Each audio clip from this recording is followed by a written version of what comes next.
All right, so we're officially recording. So let's begin. So again, welcome to tonight's review of the Math 171 final exam. I did the sample final, the departmental sample final on Saturday afternoon. That video you can find on our YouTube page. Okay, so I entered the YouTube page in our into the chat. I'll just resend it again. Just pasting it in again into the chat. I recommend that you subscribe to it so that way when I post tonight's recording, whether that's going to be tonight or tomorrow morning, you'll get the notification. Alrighty, so here we go. Let's begin. Problem number 1 states, let f of x equals to 2x minus 9 and let g of x equals to x squared minus 9x. Specify the domain of f of x over g of x. So f of x over g of x is a quotient, right? So we have f of x divided by g of x. It's a rational expression. So we know that f of x is equal to 2x minus 9, and g of x is equal to x squared minus 9x. Now, when you want to find the domain of a function, namely a rational function, you have to look for the problematic inputs, the bad guys. So where would the bad guys be located? Will they be located in the numerator? Will they be located in the denominator?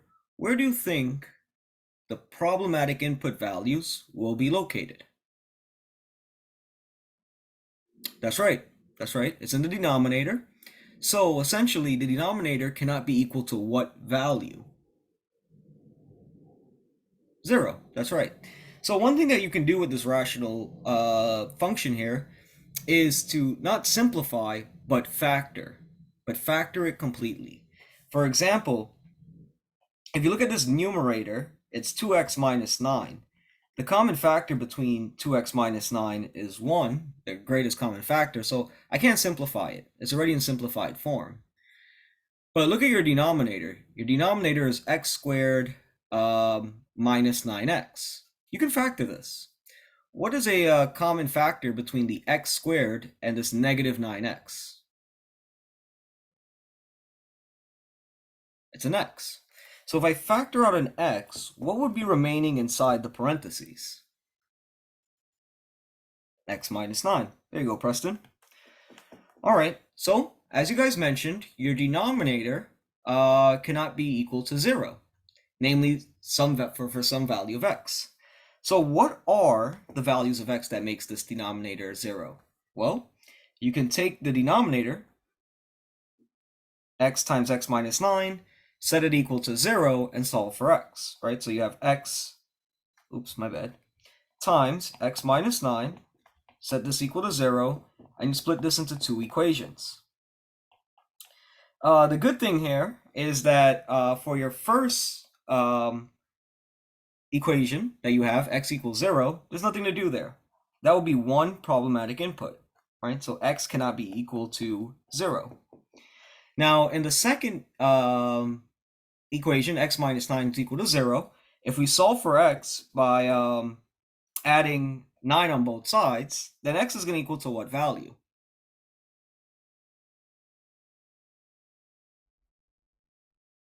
9, that's right. So x cannot be equal to 0, and x cannot be equal to 9. Those are the bad guys. They're the problems. So, try and live a healthy life, eliminate all the bad stuff, eliminate the bad guys. So, we are taking away 0 and 9 from our domain. So the domain could be anything else. The domain could be all real numbers except when x equals 0 or 9. You can show this visually, and then you can make your interval notation, right?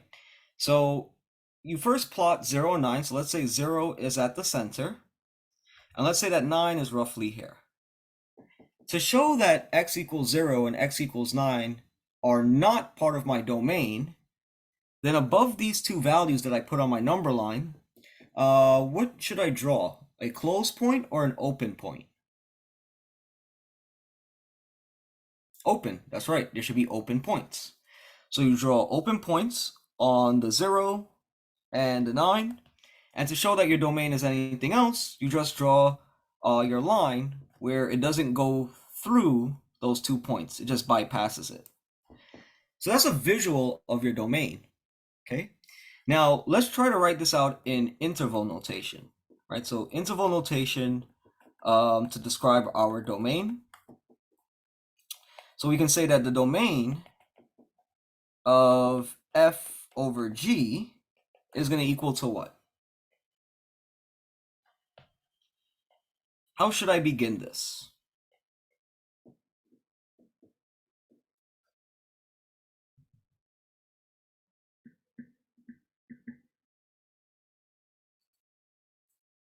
Okay, Preston, you got the first one. It goes from negative infinity to 0, and you use the correct parentheses as your notation. So that's good. All right, what's next? Then a union symbol. There you go. You got it. A union symbol. Now, what's next? Careful. You can't say 9 to infinity. You gotta say 0 to 9, right? If I just only put a 9 to infinity, then you're missing out the 0 and 9 piece, right? So we have from 0 to 9, and then union 9 to infinity. The good thing is, when you make your visual, when you make this visual, it kind of shows you the number of intervals you will have, right? So for example, because you had this one line and you plot 2 open points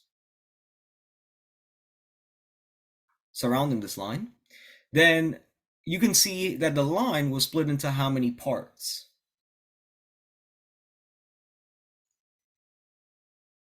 3. Yeah, that's right.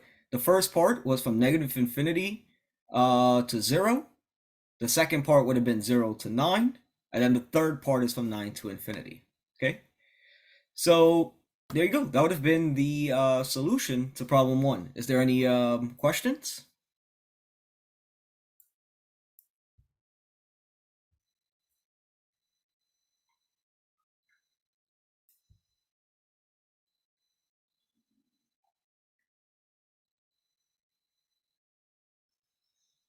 All right.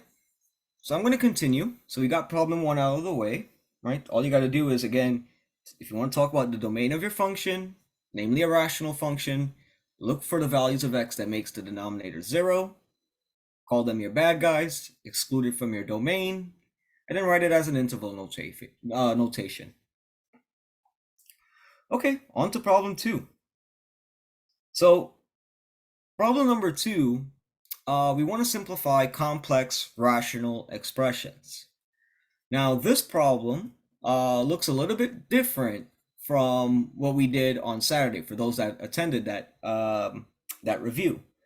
Now the method that I use to help us simplify this is essentially the same.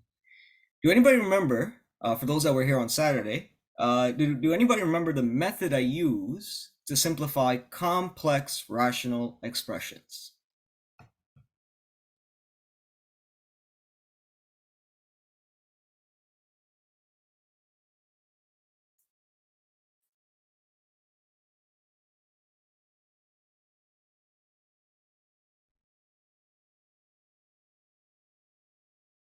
No, in fact, I don't think any of you guys were here on Saturday. Looking at the names, they all look fairly new, except for Mr. Quasam. Not to put you on the spot, but I know you were there on Saturday. Yeah. Oh, Ricardi mentioned it into the chat. So we're not finding a common factor, right? We're finding something else. A common what? Are we finding the LCD? There you go. There you go. You're finding the LCD. So we're applying the LCD method. Okay, applying the LCD method. So first, find your LCD. So when we want to find the LCD, we're finding the LCD of the complex denominators, okay? So the complex denominators consist of the following terms. X, right? So they're both there. So I just got to write it one time. And x squares, okay? So we want to find the LCD of the complex denominators, which are x and x squared. So what will be the LCD of x and x squared?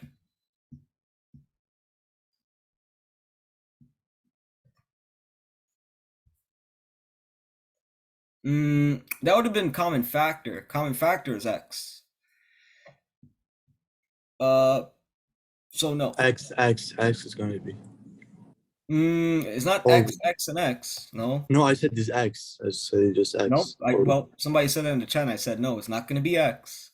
Remember, when I say least common denominator, that's like you're saying least common multiple, the smallest multiple that they have in common. Is it x times x squared? Not x times x squared, but I mean that could have worked, but that's not the smallest. Preston is correct in the chat. The smallest denominator they have in common is x squared, right? For example, look at your terms. You have x squared. So you can write out all the multiples of x, right? The multiples of x are going to be x, then, okay, if I multiply x by another x, that's x squared. Then if I multiply x by x, it's x cubed, right? And so forth. But for the x squares, the multiples would have been x to the power of 2, x to the power of 4, x to the power of 6, and so forth. The smallest power that they have in common is the 2. So x squared would have been our LCD, all right? X would have been the greatest common factor. But here we're looking at the LCD. Okay, so we found the LCD of the x and x squares. It's going to be x squared. So now that you find your LCD, the second thing that you want to do is multiply each term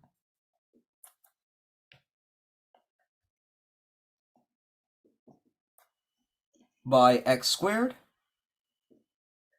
so that way we can clear the fractions, right? The whole point of multiplying each term by your LCD here, your x squared, so that way we can clear the denominators, namely the complex ones.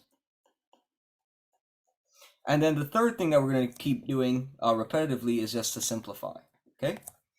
So, again, each of my terms I got to multiply it by x squared, right? So this is going to be 2 times x squared minus 11 over x times x squared plus 15 over x squared times x squared.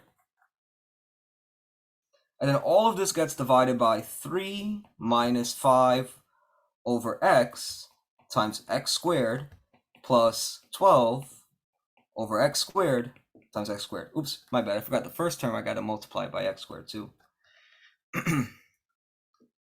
So it should have been 3 times x squared. All right, so if we rewrite this, 2 times x squared is going to be 2x squared.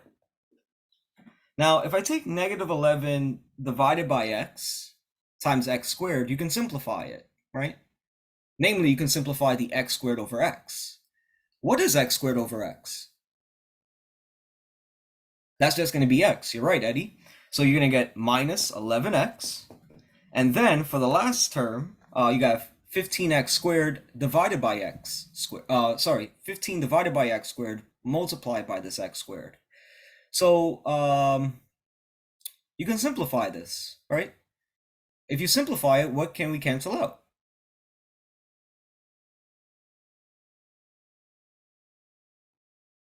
Yeah, you can cancel out the x squares.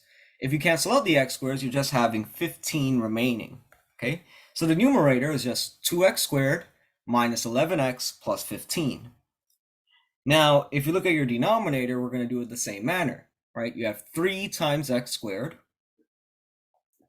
followed by negative 5 over x times x squared. So x squared over x is just x. When you put it together with the negative 5, it's going to be minus 5x. Now 12x squared, 12 over x squared times x squared, the x squares are canceled, you got positive 12. Okay, now we got to keep simplifying. Here we're looking at trinomials, right? These are trinomials. And we can simplify the trinomials using the AC method. The thing about the AC method here is that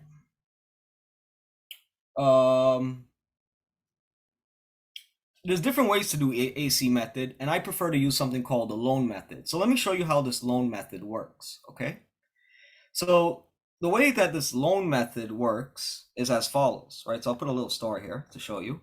We have 2x squared minus 11x plus 15. In this trinomial, the leading coefficient, the leading term, x squared, has a coefficient of 2. So what I'm going to do is I'm going to borrow this 2, right? I call this a loan method because, again, there's going to be 2 parts. You borrow and you pay back. Here we're borrowing this 2, and we're going to multiply it by 15. So what is 2 times 15?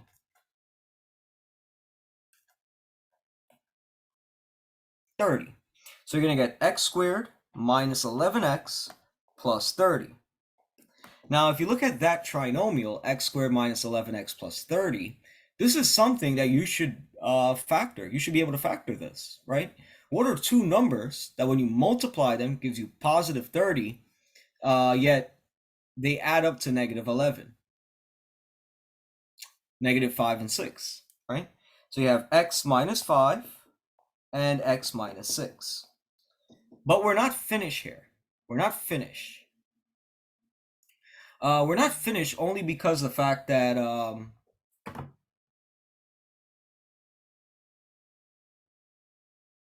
my bad.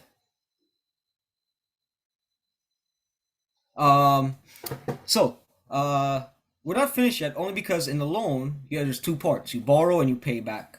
So the payback part is where we're going to divide these factors, negative 5 and negative 6, by the value we borrowed. For example, we borrowed the 2 by multiplying, so we pay back by dividing by 2. And we'll simplify. Okay, so look at the x minus 5 over 2. X minus 5 over 2.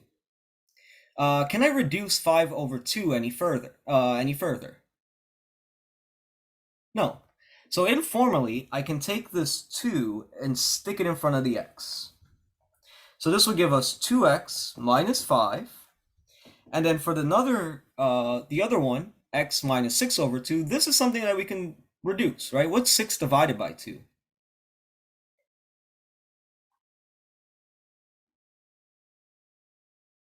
3. So you get x minus 3.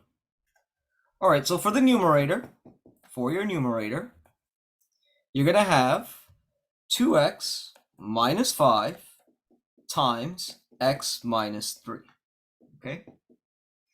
Now we're going to repeat this again in our denominator only because, if you look at your denominator, it contains a leading coefficient of 3 for your trinomial.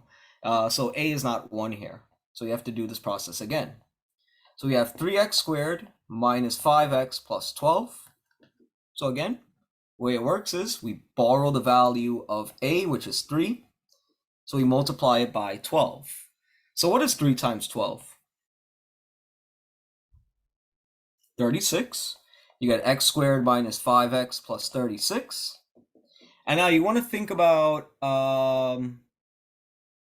2 factors that when you multiply them, wait, give me 1 second here. Oh, no, my bad. I made one little mistake here. The original problem had a minus there, so this should have been a minus sign. That's why I was like, huh? This wasn't going to work. It wasn't going to work, but now it will. It was supposed to be minus. There we go. Fixed it. All right, so now you got to think about 2 numbers that when you multiply them gives you negative 36 that adds up to negative 5. So what are 2 numbers that when you multiply them gives you the negative 36 part, but yet adds up to negative 5?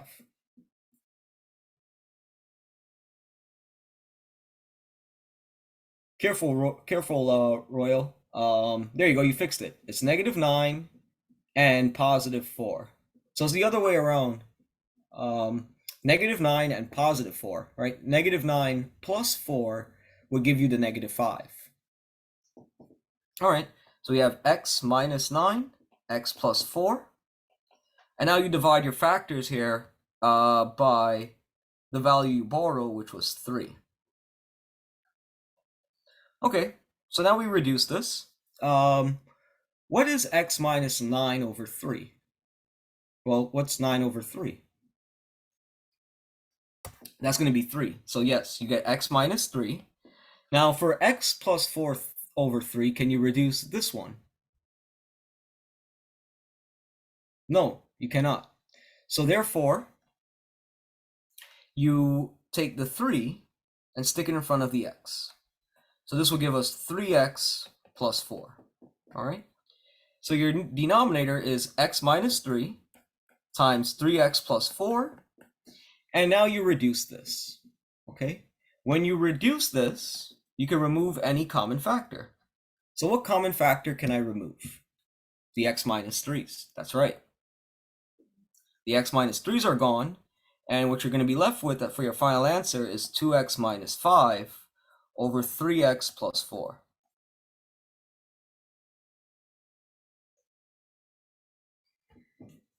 And that's it.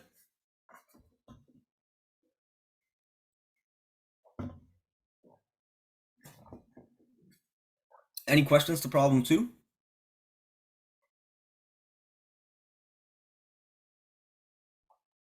So again, this is just there's different ways to do the AC method. This is just my way. That's my preferred way. Is using something I call the loan method.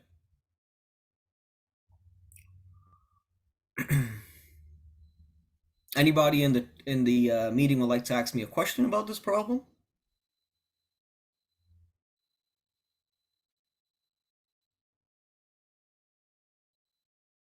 Nope. Alrighty. I'll give you guys 1 minute, and then I will I'll do problem 3.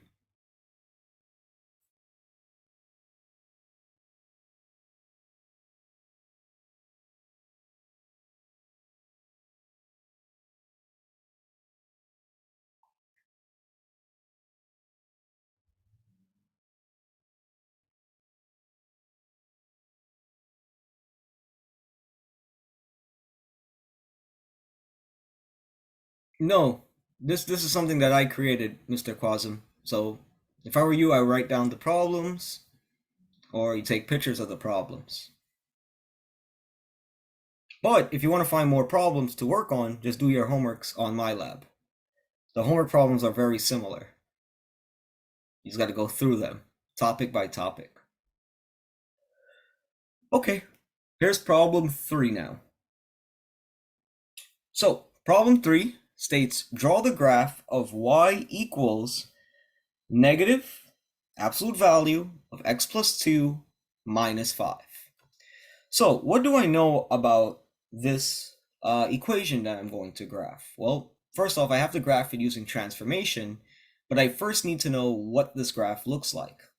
So, the graph should resemble what shape? A V. Yeah, it resembles a V shape. You're right, Mariam. It resembles a V shape. Okay, so now what we're going to do is list all the transformation and reflection rules that applies to this problem. So let's begin with inside of the absolute value bars, namely with the plus 2. So I'll put this in quotes. What does the plus 2 from this equation tell us? You're gonna shift to the left. Yes, you're going to shift to the left, Ricardi. Very good. Shift 2 units to the left. All right, good. What does the minus 5, which is on the outside of the absolute value, tell us? Upside down. No, the negative 5. Oh. 5 units down. Yes, 5 units down. So negative 5 is where we shift 5 units down. All right, so I covered the +2, I covered that -5. The only thing else that I'm missing here is the negative sign that's actually outside of the absolute value bar, okay? So I'll put that in quotes too, right? So that means just, I'm quoting the negative sign here. So what does that negative tell us? There you go, Preston. It's a reflection. You reflect with respect to the x-axis, right? Reflect with respect to the x-axis. What does that mean informally, reflecting with respect to the x-axis? When you're going to look at this graph now, this V shape, what do I know about this V shape? What's going to happen to it? When I reflect in the x-axis, what happens to this V? That's right, it's going to become upside down, right? So since the original graph looks like a V shape, now it's going to look more like a caret, right? It's an upside down V. Okay, so I've listed here everything that you need to know. Now you just got to put it together, right? So here's your graph, roughly speaking. We have our x-axis. Here's our y-axis. On the y-axis, on your axis, you begin on the origin. We're going to shift 2 units to the left. 1, 2. So we're at -2 here. And now we go 5 units down, right? So here's -1, here's -2, here's -3, here's -4, here's -5. So we plot the point, -2, -5. That's our anchor points or vertex, essentially, for this absolute value function. And now we make a V shape where it's upside down. So that's one side. And here's the other side. Okay, and there you go. That's your graph. Put a smiley face. Done. Any questions?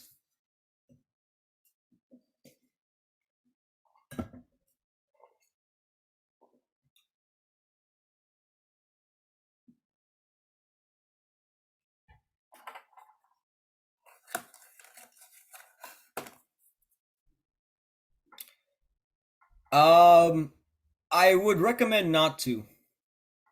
If you use a table for this problem, then you might not see the anchor point. Okay, one of the key points that you want to sketch here is your anchor point. That namely, that after I apply my rules of shifting, I know that my anchor point is no longer going to be at the origin, but rather in this example, -2, -5. That's the main point for this equation.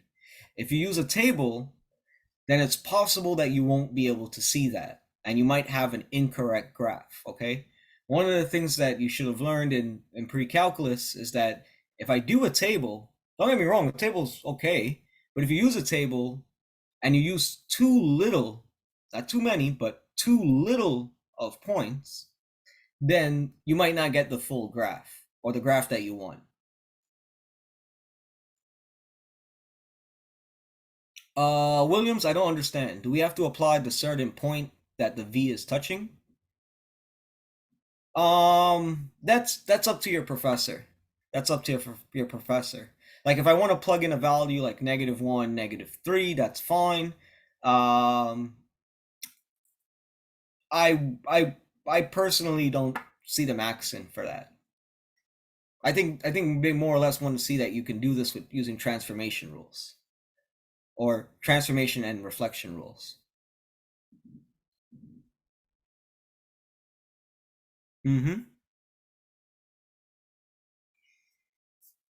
Anybody else? Anybody else with another question?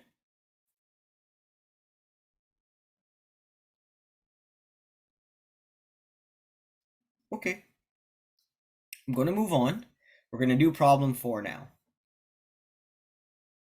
So problem 4 states, write the equation of the line perpendicular to the line x plus 4y equals 20 at 1 comma negative 3. So when two lines are perpendicular, what do I know about the two slopes? Negative reciprocals. That's right. We have that m1 is equal to negative 1 over m2. We call this negative reciprocals.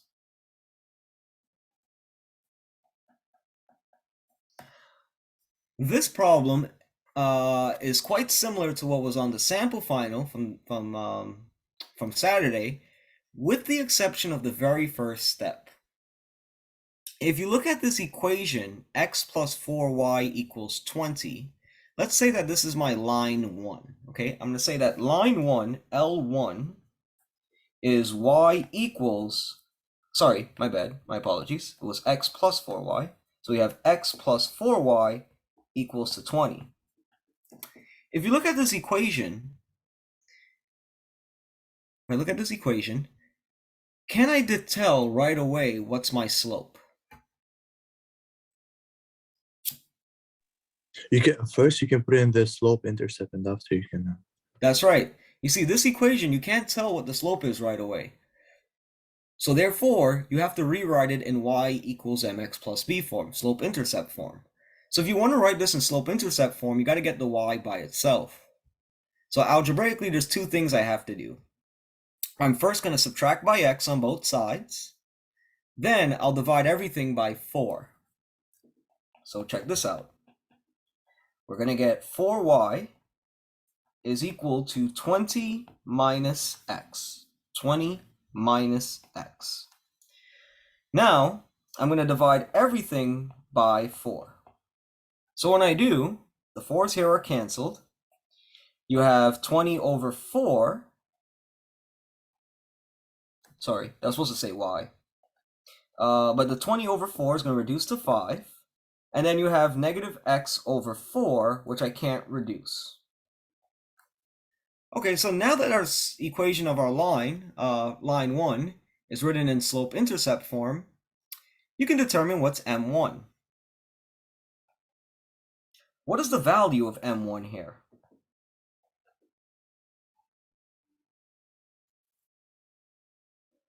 That's right. That's right. How did I get negative 1 over 4? Well, I think the over 4 part and the negative is obvious. But the part that might not be obvious is the numerator. Why is it 1? Well, what is the coefficient of x in the numerator? What is its coefficient? Or what number is technically in front of that one? X. It's 1. That's right, Eddie. Yep, Lewis, that's right. So m1 is negative 1/4. Okay, so if m1 is negative 1/4, then what would be the value of m2?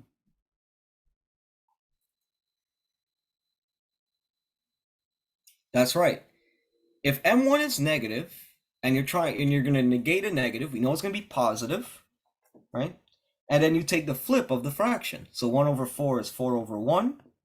So when you reduce this, you have that m2 is 4. Okay, good. All right, so now we're going to write out the equation of the line in two different forms. First first point slope form, and then slope intercept form. So since m2 is equal to 4, and I have this point 1 comma negative 3, we can write the equation of the line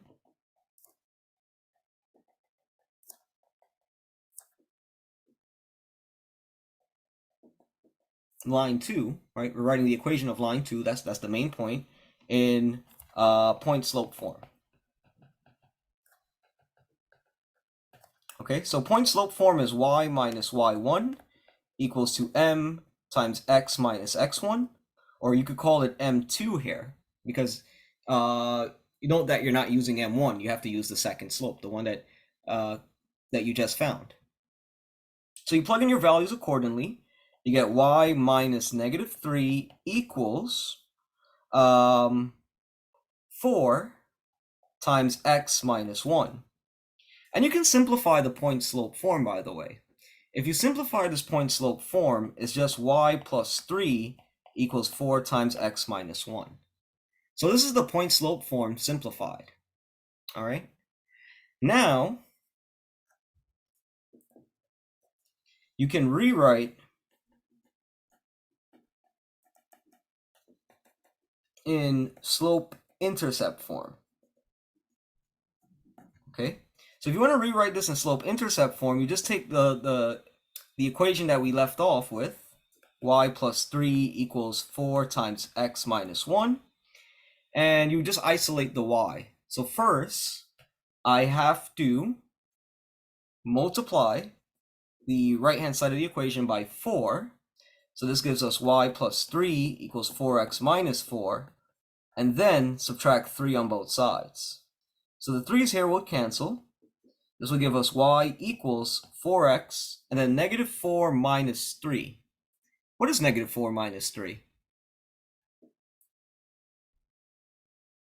Negative 7. So you get y equals 4x minus 7. So both equations, by the way, sorry, I'll put this in red. Both equations are correct. You could use y plus 3 equals 4 times x minus 1, but sometimes your professor would prefer that you write the equation in slope-intercept form, which is y equals 4x minus 7. All right? Is there any questions with problem 4?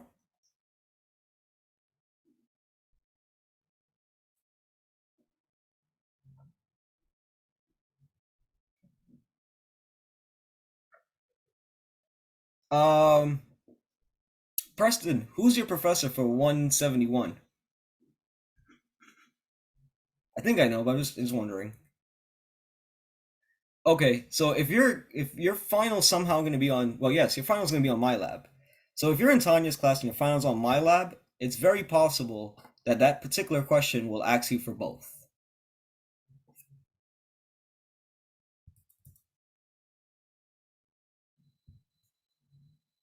Yep.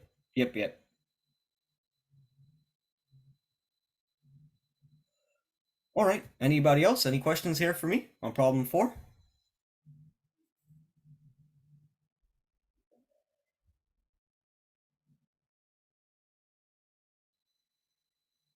Quasum, yes it is. Problem 3 is on the sample final for 172. Maybe not problem 2, but problem 3 is. That's right. I told you already. We had the discussion before. If you want to ask me, I'm going to the concepts that you're learning here is the same in 172 except the trig. Okay, so for any individual problems that might not resemble or what you might not think is on that final that I didn't cover, then just come to the math center and we'll look over it, like the trig examples.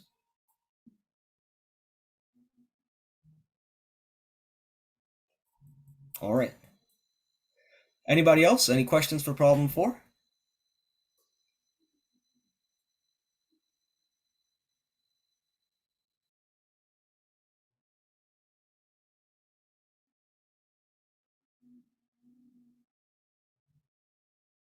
All right.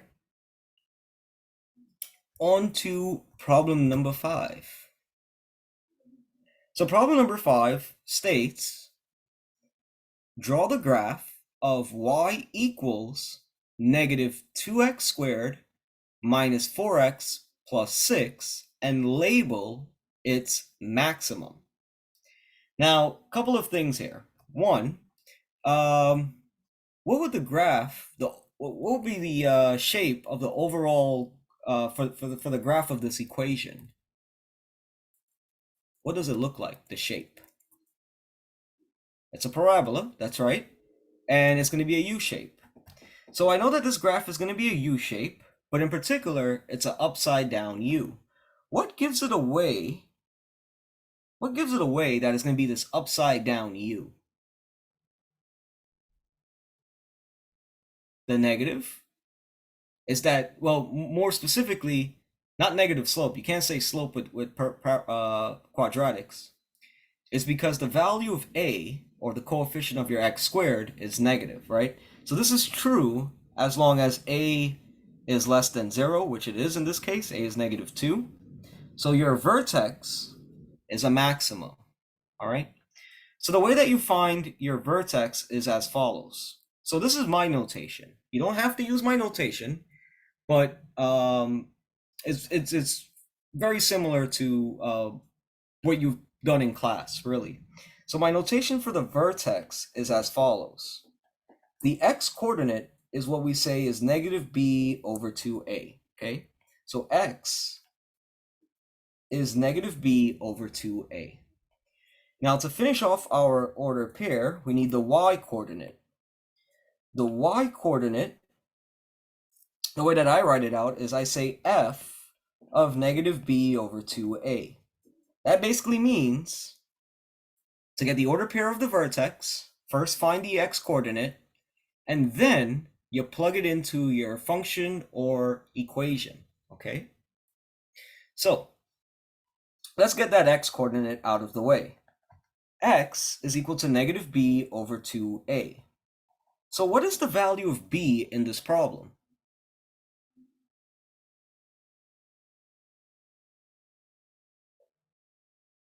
-4. So I have negative of -4 over 2 times the value of a, which we already established is -2. Okay, so let's simplify this. Negative of -4 is +4, and 2 times -2 is -4. So what is 4 over -4 when we reduce this? It's -1. Okay, so when x is equal to -1, solve for y to complete your order pair.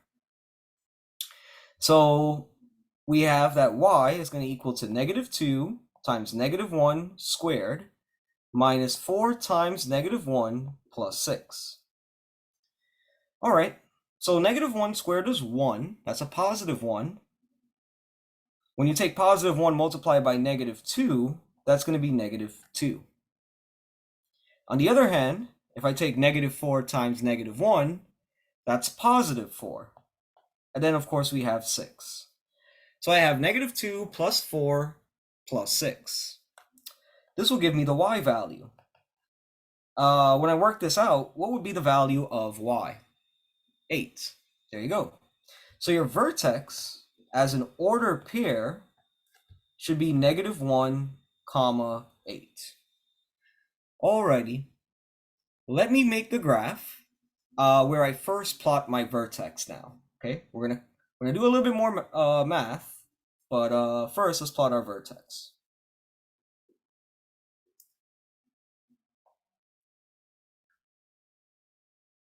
So here's your origin.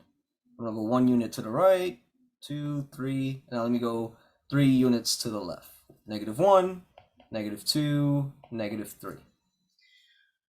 Okay, I'm gonna go up by 2's here. 2, 4, 6, and 8. So this is not really drawn to scale, but I wanted to emphasize something here. So what I know is that this graph has a vertex at -1, 8.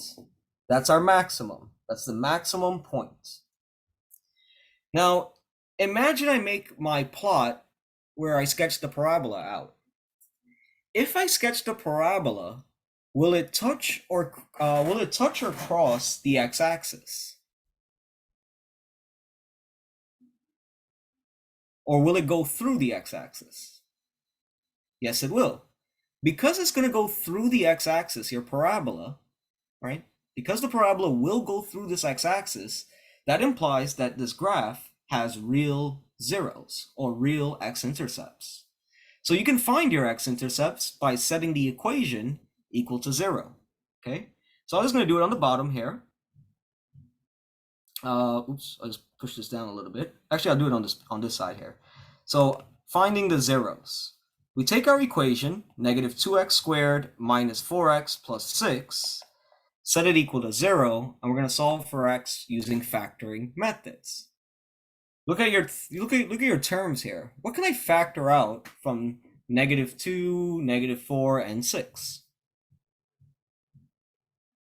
You can factor out a negative 2. If I factor out a negative 2, then we have x squared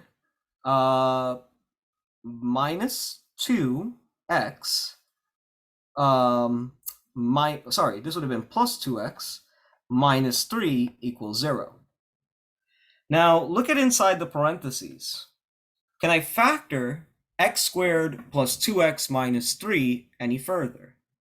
In other words, are there two numbers that multiply that gives you negative 3 that adds up to positive 2?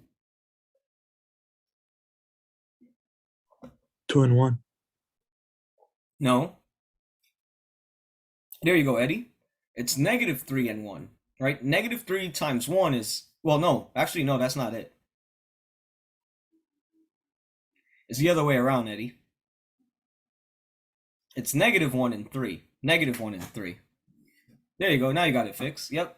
So it's negative 1 and 3 because negative 1 times 3 is negative 3.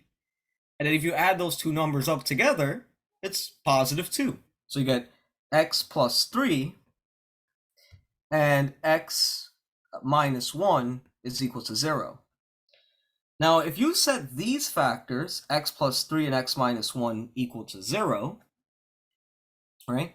That would give you x is equal to what values?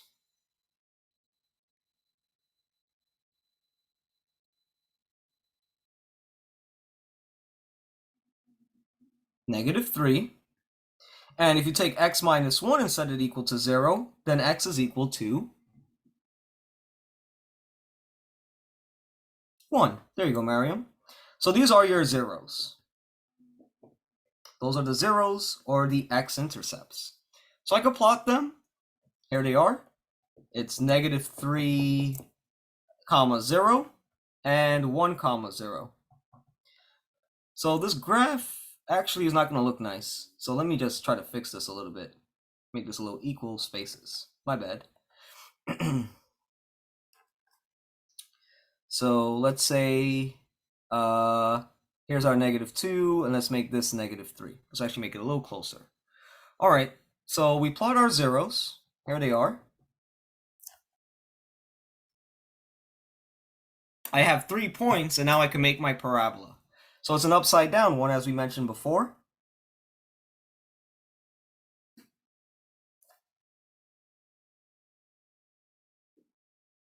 So here's your graph in red. It's not the perfect graph, kind of a little slanted here because of the angle that I drew this. But there you go nonetheless. That would have been our final answer.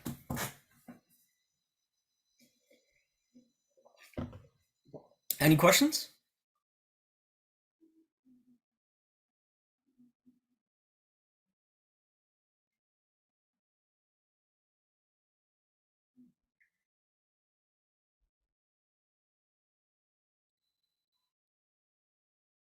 So you find your vertex and find the zeros if possible.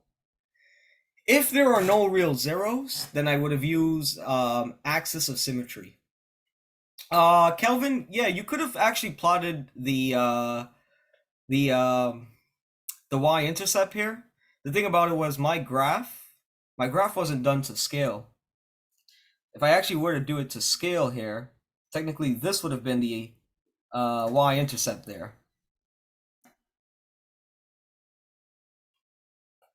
So you're right. You could have plotted this 0.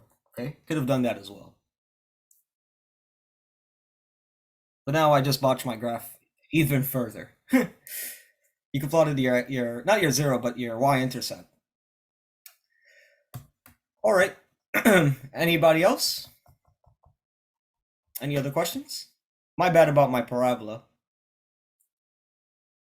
As long as it's arcing, so as long as you see it's round and smooth here, that's fine.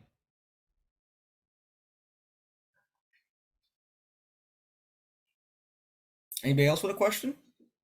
Don't be shy.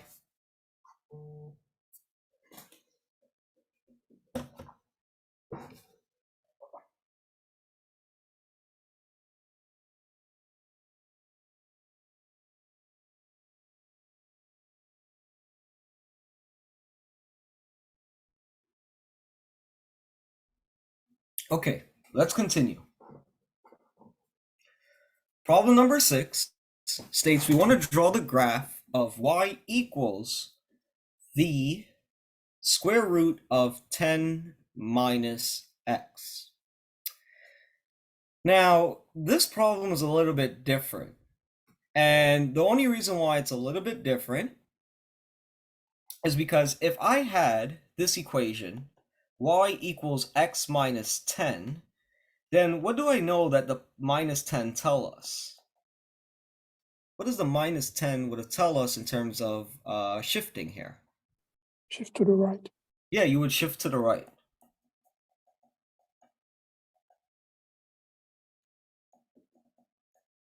So really, if I wanted to make the graph of y equals the square root of x minus 10, I'm going to make a small graph here just to show you. Then I would have started at the origin, and I would have went 10 units to the right, right? So let's say I did that, 3, 4, 5, 6, 7, 8, 9, 10. Then this would have been my new anchor point. And I make the graph for the,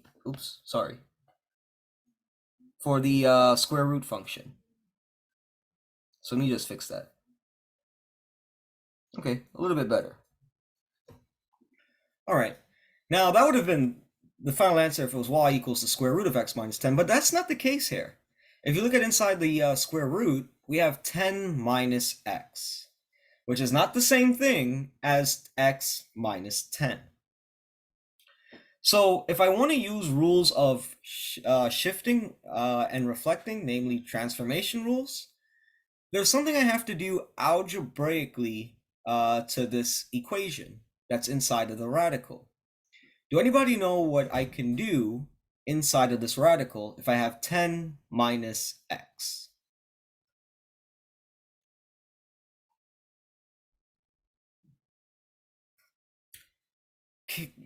Yes, Preston, so that's one way of starting it. You could first rewrite it as y equals the absolute value, the square root of negative x plus 10. Okay, that's one way of starting it. Just by interchanging the positions of 10 and negative x, where the signs also interchange as well, right? So if it was positive to begin with, then it's now negative, and then if it was negative, now it's positive here. Okay, good. Now there's a little bit more rewrites that I can do here. There's another rewrite that I need to make inside of the square root function. Just one more. You could set it greater or equal to 0 to get your domain. That is correct. But I'm not going to do that yet. I won't justify that. That's my way of justifying this, by the way. I just want to show you how we can do this algebraically, so that way I can find what this graph looks like using transformation. Okay, so there's just one more rewrite that I need to do here. Not yet. I'm not talking about transformation rules yet, folks. I'm talking about something that we can do algebraically. There you go, Mariam. You got it. You could factor out the negative 1. If I factor out this negative 1, now you're going to have x minus 10 in parentheses. And now you could break down your transformation rules. Okay? Let's begin with this minus 10 here. Right? We established that part earlier. What does the minus 10 tell us again?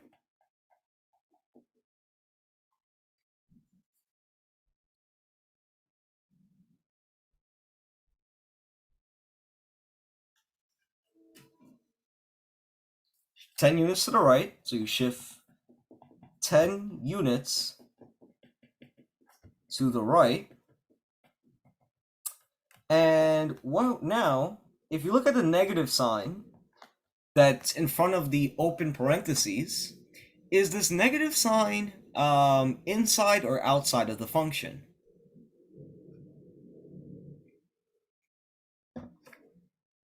It's inside of the square root function. What that implies is that we have to reflect over the y-axis. So somebody mentioned it earlier that we are reflecting in the y-axis. That is true. But now with this particular rewrite of how the rewrite that I have here, now it shows that yes, I indeed, I am going to indeed reflect over the y-axis.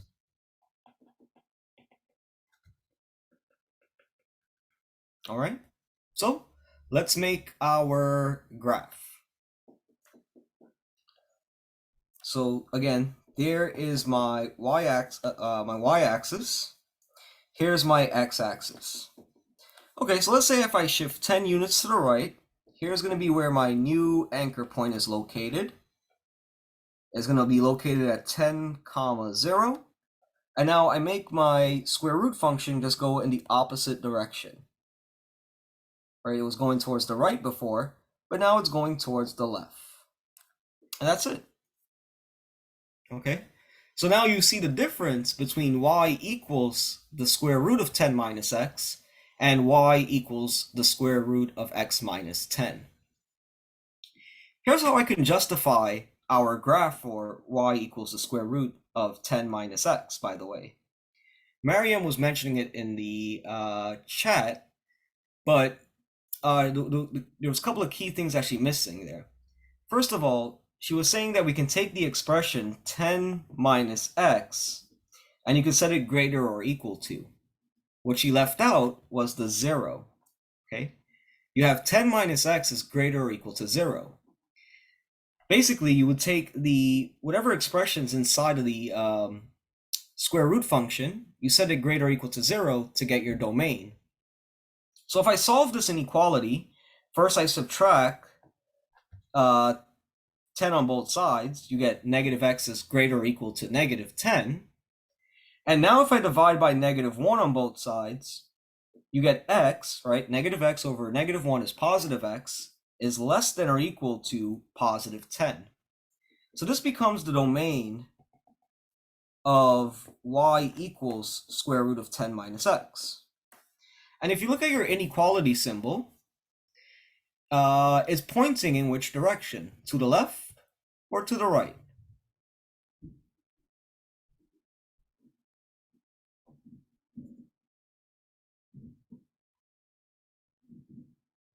Look at your inequality symbol here.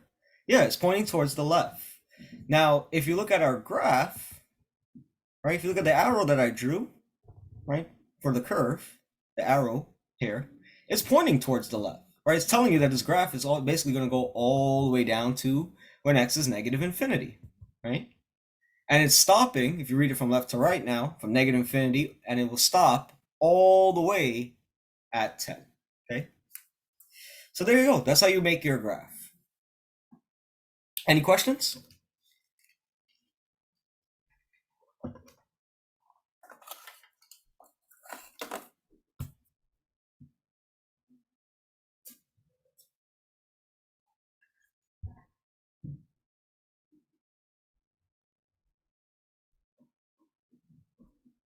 You don't need the y-intercept here, Kelvin. If you want to get the y-intercept, you let x equals to 0, solve for y, but again, you don't necessarily need it. All you need to know is show me that you can graph this function with transformation rules or the ideas of its domain. You can plot additional points, but that's on you. That's something that you should know how to do, right? For example, finding the y-intercept, you let x equals to 0, you get square root of 10. So okay, square root of 10 would have been there, right? The whole point here is making a sketch of these graphs. You're not being articulate, you know what I mean? You don't have to draw this by scale. You don't need to know any additional, you don't really need those additional points. You just need the main point, the anchor point, and what the graph would look like. Anybody else?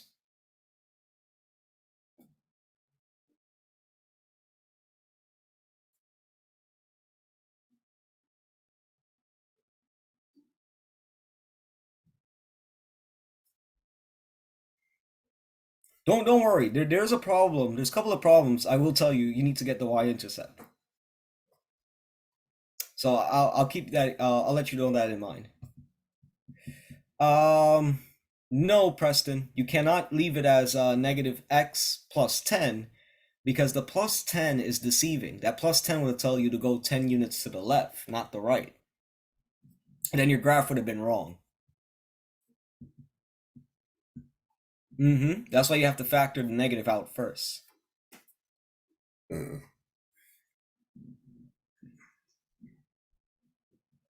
Anybody else with a question? That's true, Ricardi. 10 minus x must always be greater or equal to 0. Because for some value of x, when I plug them in, remember, at the end of the day, I got to take a square root value. So the square root for real numbers, I can only take the square root of 0 and positive numbers.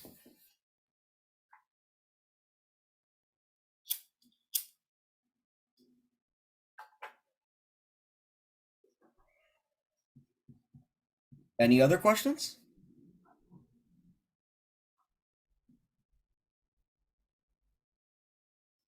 Okay, I'm going to continue.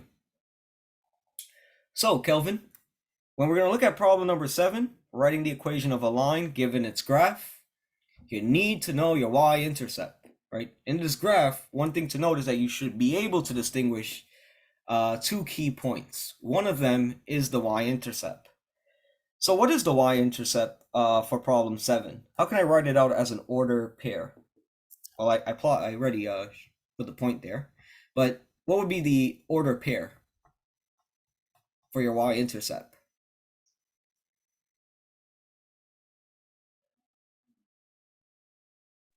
0,8. You got 0,8. Another point that we need is any other point on this line, but make your life easy. One other point that you can use that's relatively easy for us is the x-intercept. You should be able to decipher that as well. So what is the x-intercept here? There you go, Kelvin. 2, 0. Now, as long as I know 2 points on a line, what can I compute? As long as I know 2 points on the line.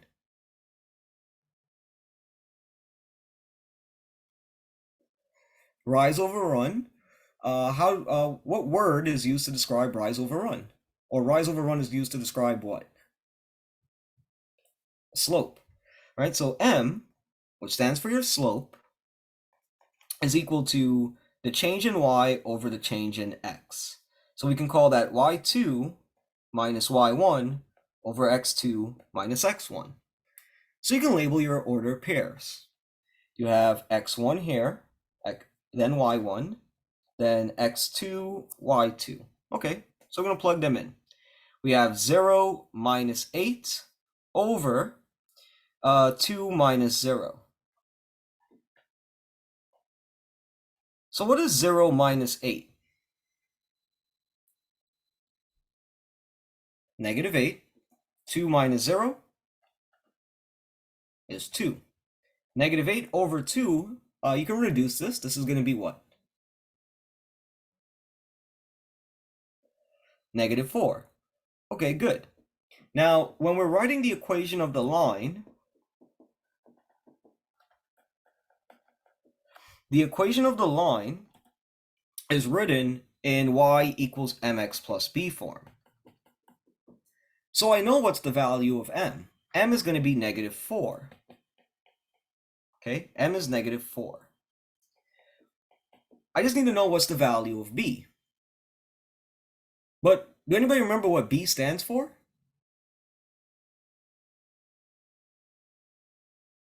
You know, m stands for slope. B stands for the y-intercept. That's right. And your y-intercept in this problem, we found that earlier. That's going to be 8. So when you put this all together, y is equal to negative 4x plus 8. And that's it. Oh, my bad. I'll fix my box. There we go. Better box. Any questions?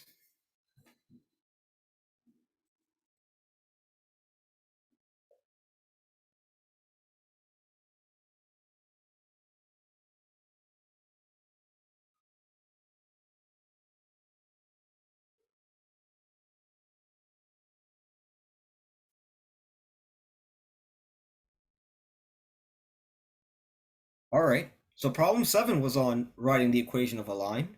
Now we move on to problem 8. In problem 8, it says we're going to write the equation of the parabola given its graph shown below. So for problem 8, we need to know the formula. You see, the standard form for the quadratic function, right, ST for standard, the standard form is always given as q of x is equal to ax squared plus bx plus c. I am not going to be using the standard form here to write out the equation of our parabola. Instead, we use the alternate form. The alternate form is y equals a times x minus h squared plus k, where h comma k is going to be what? Vertex. The vertex. So the very first thing that you do when you look at this graph is establish what's your vertex. So, any volunteers? When you look at this graph, what would be my vertex? There you go, Williams, you got it. So we call it 2, 6. All right, so I'm going to plug that order pair, my vertex, into the alternate form.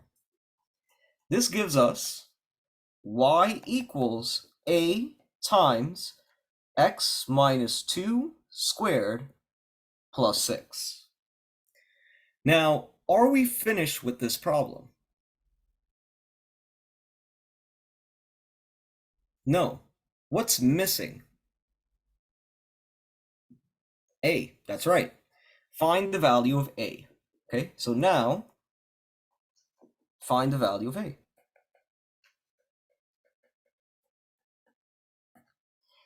All right, if you want to find the value of A, just choose another point.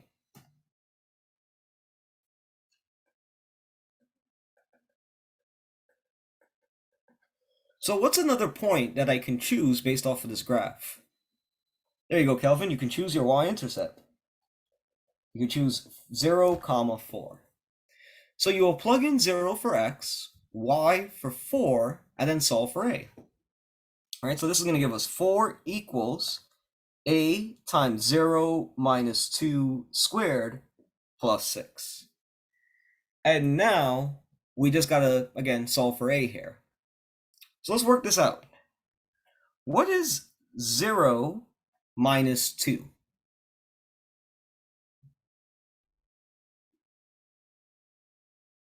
Zero minus 2. Negative 2. Now, if I take negative 2 to the second power, that would be 4. And if I multiply it by a, right, multiply the whole thing by a, then it would be what? 4a. There you go. So we're going to get 4 equals 4a plus 6. Now this becomes a linear equation in terms of solving for a. You subtract 6 on both sides. So 4 minus 6 is negative 2 equals 4a. And then you divide by 4 on both sides. So the 4's on the right would cancel. This would give us, oops, my bad. This will give us a is equal to negative 2 over 4, just writing it the other way around. And you can reduce this, right? If you reduce this ratio, this fraction, negative 2 over 4 is just going to be what? Careful. It's not 1/2. Negative 1/2. Okay, since a is now negative 1/2, and you have your vertex, you just plug them in accordingly into your alternate form to write out your final solution. So I'll put it here. So, again, vertex is 2, 6. That's your value of h. That's your value of k. A was equal to negative 1/2. So we get the equation y equals negative 1/2 times x minus 2 squared plus 6. So what I wrote there on the left, that equation, is now our final answer.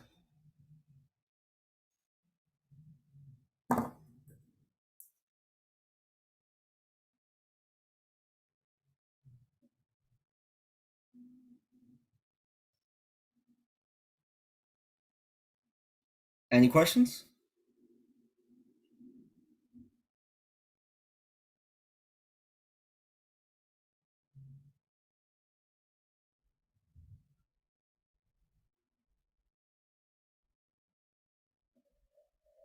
No worries. This one, I'll give you guys a minute to copy.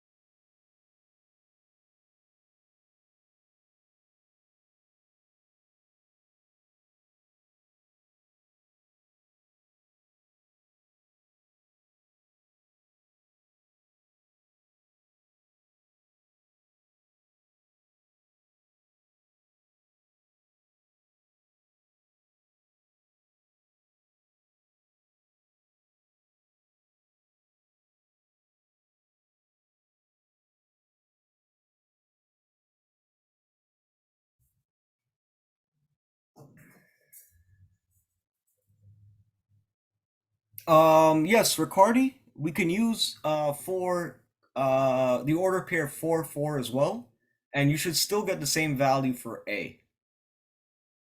You should still get if you use this point 4 comma 4, it still works. Still works. All right. Anybody else with a question?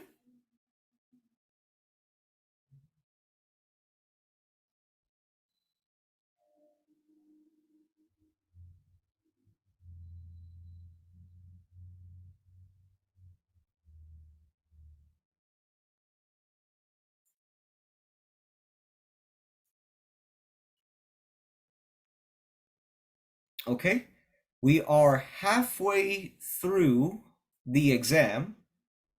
We have another 8 more problems to go. So here's problem 9. Problem 9 states that we want to write the inverse and specify the domain of g of x equals 5x minus 1 divided by 3x plus 4.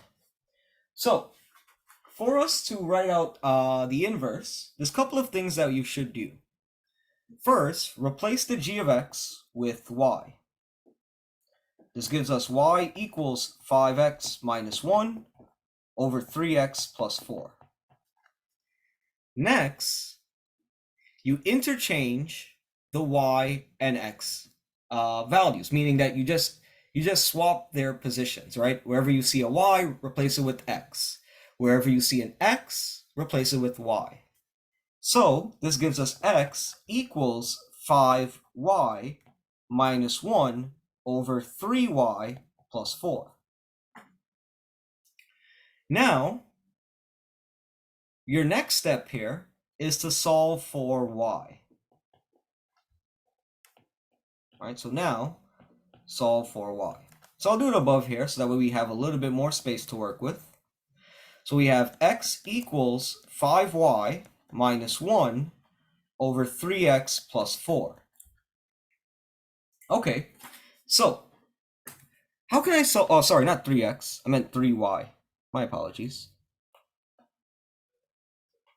Now, if I want to solve for y, what can I do in this equation? That's right, Mariam, you can cross multiply. In order to cross multiply, you first rewrite the x as x over 1. Okay, so you cross multiply.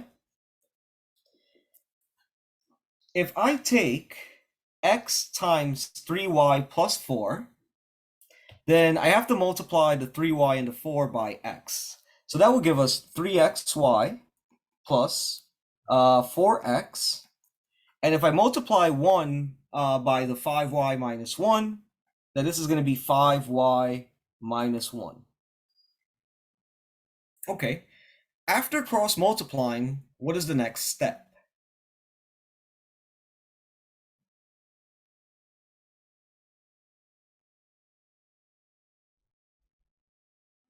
There's a couple of things that you can do here. What's one of them that you can do? Not isolate x, but move all the y's. That's right.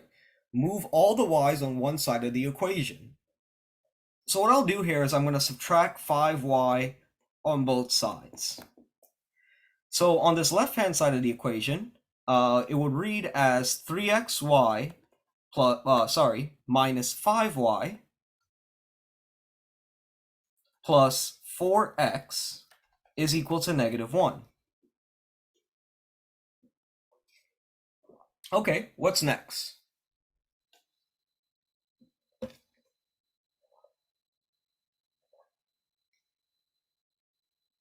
You have to move the 4x. That's right.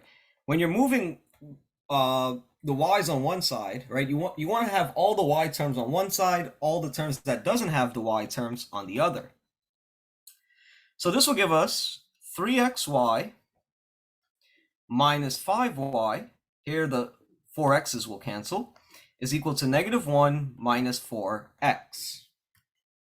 Okay, good. Okay, almost done here. What's the next step?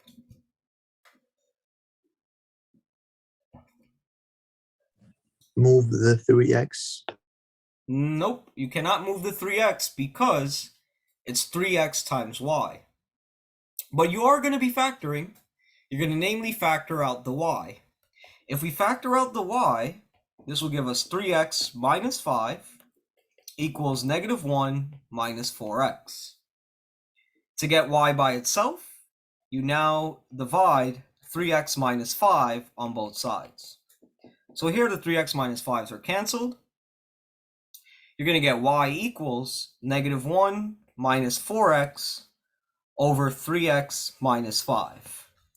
And because we're writing an inverse, you use the notation for inverse functions. So our notation here will be g inverse of x is equal to -1 minus 4x over 3x minus 5. And that would be your solution.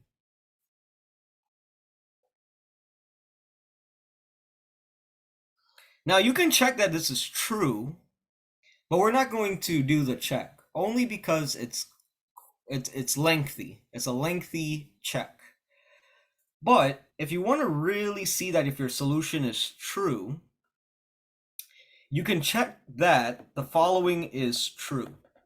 You see, if I compute g of g inverse of x, then essentially g undoes whatever g inverse was doing. And what you're going to be left with is x. In particular, if I take g inverse of g of x, g inverse now undo whatever g does. And this will also give you x. So if you were to check this out, it's a pretty lengthy check, but if you were to try it and simplify it out correctly, then you'll see that g of g inverse and g inverse of g will give you back x in both cases. We're not going to do the check. Again, it's going to be lengthy, but for practice sake, I think you should check it out.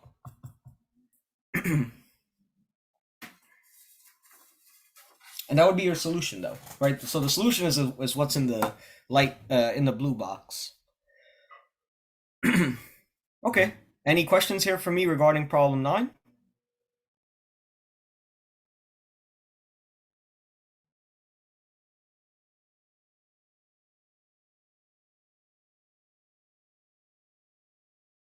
Oh, the domain.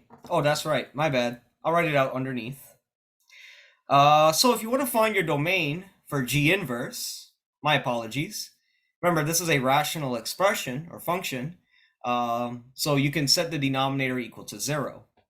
So if I take 3x minus 5, set that equal to 0, add 5 on both sides, then divide by 3, you'll get x is equal to 5/3. So that's the problematic input.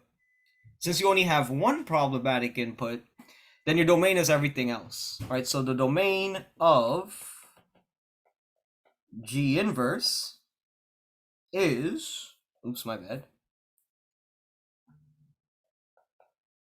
-infinity to 5/3 union 5/3 to infinity.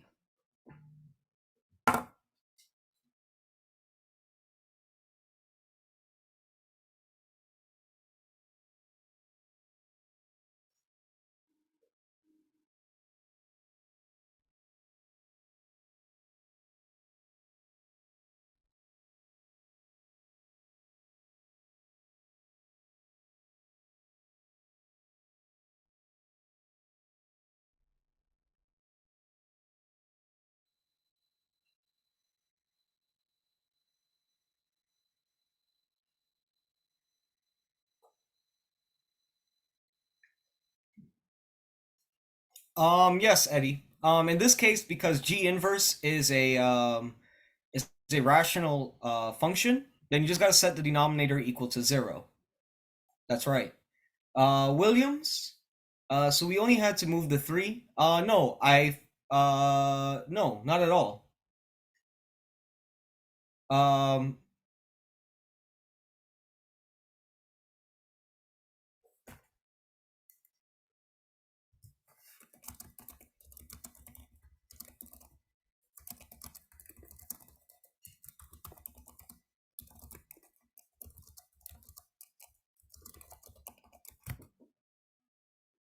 Okay. My bad.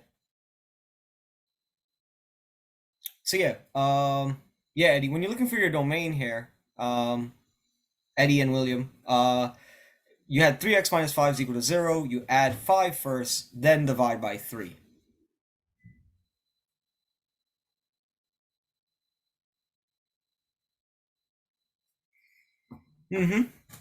Okay. Anybody else with a question?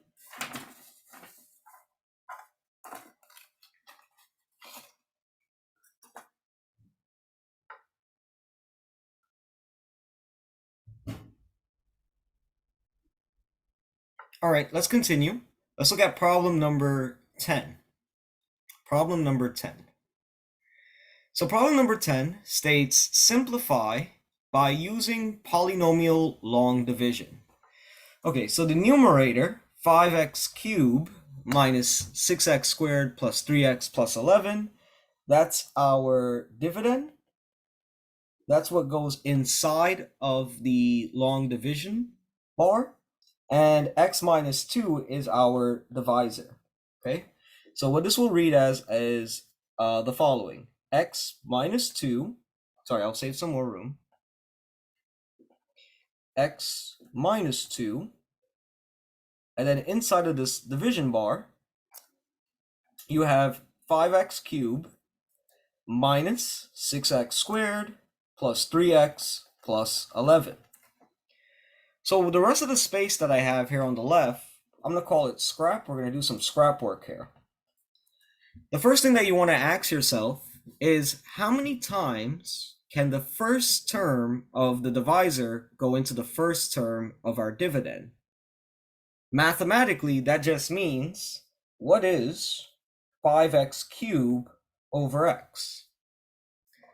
This is something that we can simplify. What's 5x cubed over x?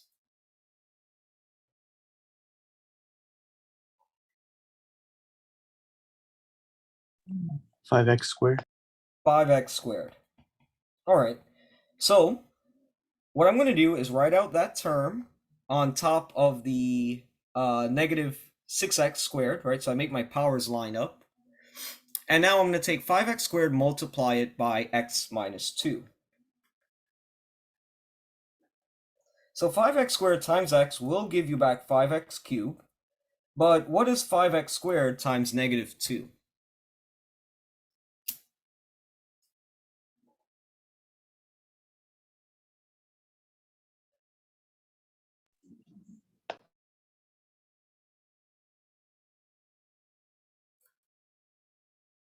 Anybody? 5x squared times negative 2? Negative 10x squared. Negative 10x squared. So I write that underneath the first two terms of my dividend. 5x cubed minus 10x squared. All right, let's subtract them.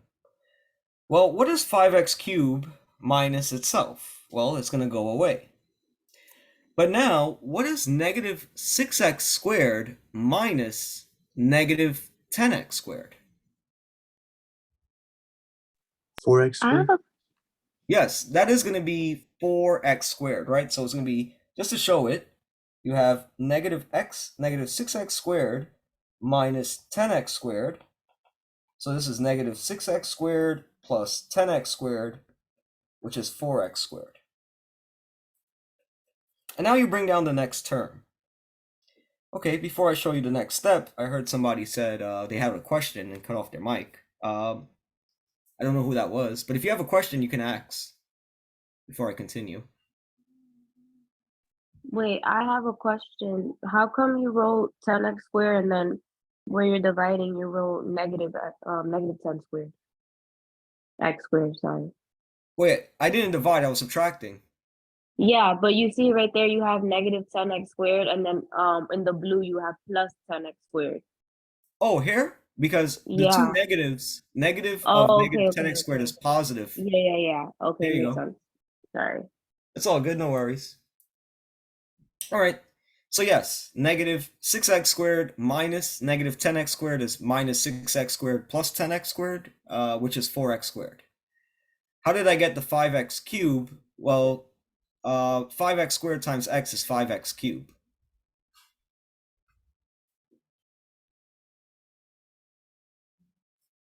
Okay, now we continue. So we continue the process of long division here. You want to ask yourself now, how many times can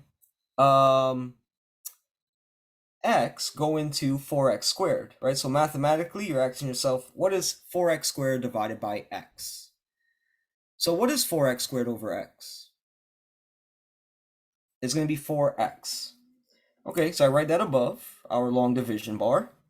And now we're going to take 4x times x minus 2. So 4x times x is just going to give you back 4x squared. But now, when I take 4x times negative 2, 4x times negative 2, that's going to be what?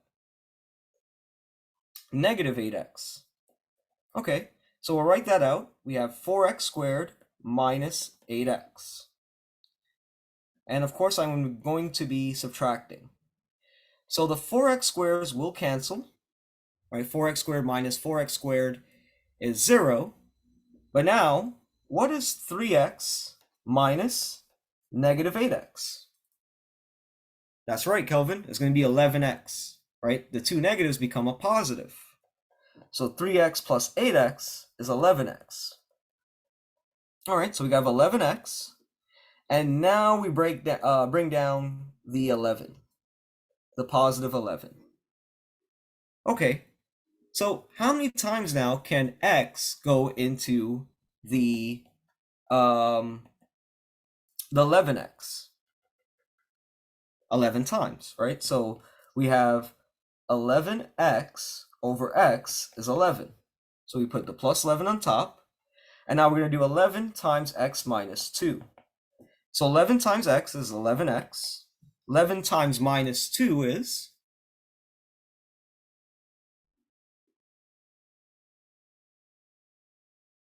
negative 22. Okay, so we put minus in parentheses 11x minus 22. And we simplify. So the 11x's will be gone. We have now 11 minus negative 22. But I think you get the pattern now. What would be 11 minus negative 22? It'll be 33. So you write out the 33 at the end, and now you write out your final answer. Because, can x go into the number 33?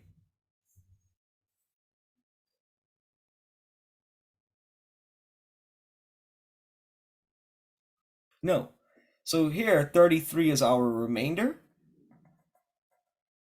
So the way that you write out your final solution is you begin with your quotient. You say your quotient is 5x squared plus 4x plus 11. Now, you put plus the remainder over the divisor. So it's 33 over x minus 2. And that will be your final solution. Oh, I don't need to put a box. I already wrote final solution. Any questions?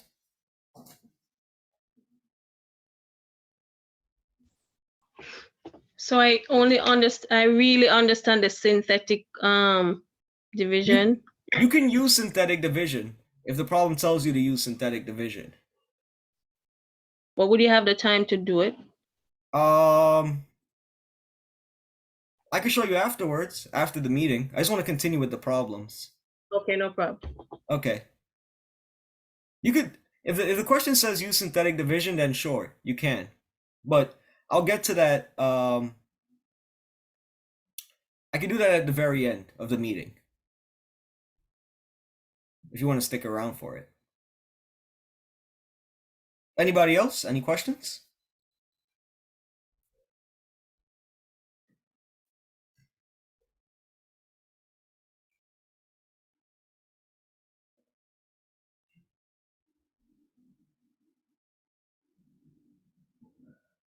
All right, let's look at problem number 11. Let's look at problem 11. I'm just going to scroll down a bit. So problem 11 on the bottom states solve for x, where you have e to the power of 5x minus 3, then minus 2 is equal to 10,476. So I'm just going to rewrite that equation above here. E to the power of 5x minus 3, that's your exponent, minus 2 is equal to 10,476. All right, so how do I solve for x here?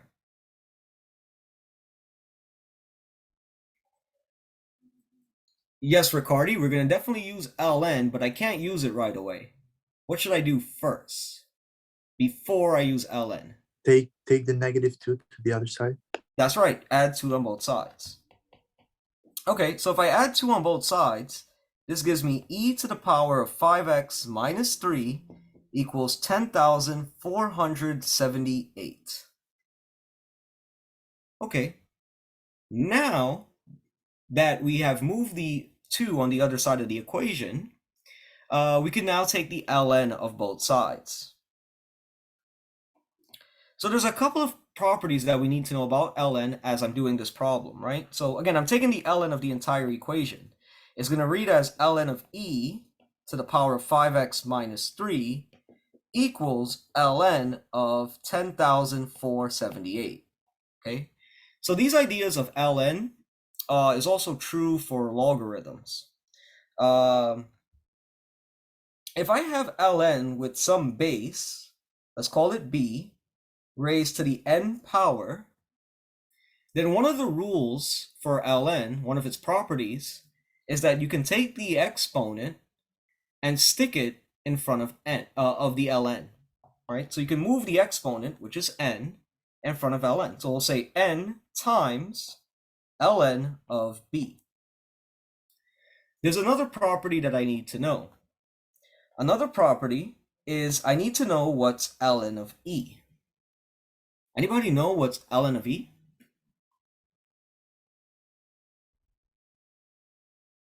That's right. That's right, Mariam. That's right, Williams. ln of e is always going to be 1, okay? So just showing you what the rewrites look like. If I use the power rule or the power property for the natural logarithms, I have 5x minus 3. That was my power. I get to move it in front of the ln. So this becomes ln of e equals ln of 10,478. Now, because ln of e is going to be 1, right, because this value is just going to be 1, when I take 1 times 5x minus 3, that's just 5x minus 3.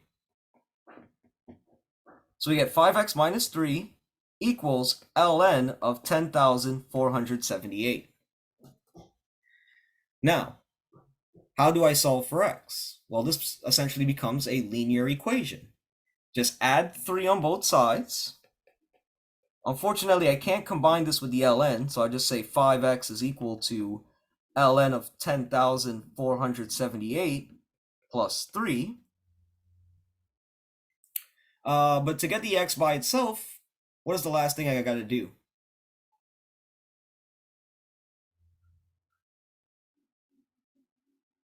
Divide by 5. Yeah, divide everything by 5. So if I do this, I'm going to write out the solution here. We're going to get x, because the 5's will cancel. X is equal to ln of 10,478 over 5 plus 3 over 5. You could have wrote this out as a single fraction as well by just saying ln of 10,478 plus 3, all divided by 5, but this is also an equivalent solution. Ricardi, I see your hand is up in the chat. You have a question you want to ask me? Oh, I see it in the chat there. Why you cancel ln for 5x minus 3 and not the... Well, I didn't cancel ln for 5x minus 3. Just note that the ln never really canceled. What happened was that the ln of e is 1. And if you have any number multiplied by 1, or any algebraic expression multiplied by 1, then you're going to be left with the number or the algebraic expression, okay? So the ln, technically speaking, did not get canceled out. I applied the ln on both sides of the equation earlier on to help me solve this equation, okay? So I'm just clarifying some of the technicalities which you wrote in the chat.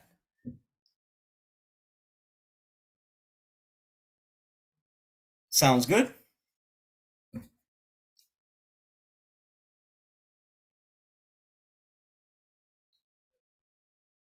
We okay, Ricardi?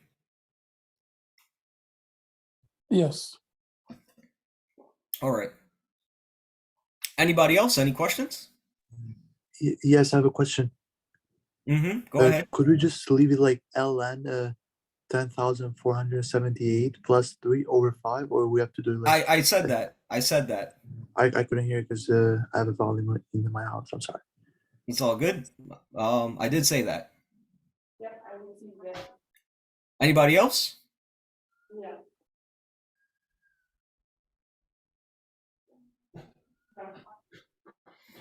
If you guys can't hear me, you guys gotta let me know that you can't hear me.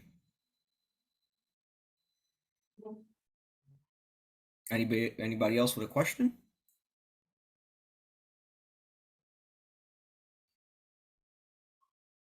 Okay. Let's continue. We're going to go on to problem number 12. Problem number 12 is going to ask us to compute and simplify the difference quotient for your given function. Okay. So the difference quotient is given by the following formula. The difference quotient is f of x plus h minus f of x, which is the given function, divided by h, as long as h is not 0, okay? As you know, in math, we can't divide by 0. All right, so when you look at the difference quotient for problem number 12, you first got to figure out what's f of x plus h, right? Before you can start plugging things in, namely plugging into this formula, you got to figure out what's the f of x plus h. So first, compute f of x plus h, okay? So f of x plus h is going to be equal to -2 times x plus h raised to the second power minus 3 times x plus h plus 7. So what I'm going to do is expand x plus h squared, and after I have it expand, I will then use the distributive property. So observe, x plus h squared is the same thing as x plus h times itself. I'm just going to write out the rest of the stuff along the way. Now, if I want to multiply x plus h by itself, I use the process or the method of FOILing. So I take x times x first. That gives us x squared. X times h is xh. H times x is the same thing as x times h. And then h times h is h squared. Okay, now I'm going to write out the rest of the stuff. Now, to wrap up the process of the FOILing here, you can combine like terms. Is there any like terms that I can combine in the first set of parentheses?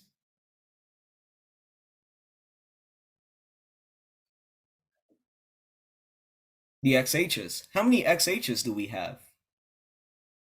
We have 2 of them. That's right. So this is going to become negative 2 times x squared plus 2xh plus h squared minus 3 times x plus h plus 7.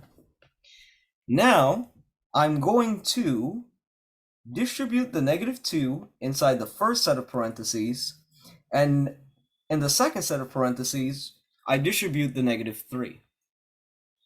This will give us negative 2x squared minus 4xh minus 2h squared minus 3x minus 3h plus 7.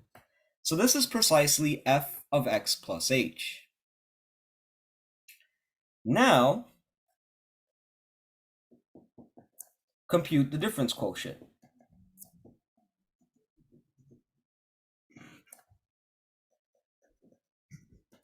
You compute the difference quotient by plugging in things accordingly.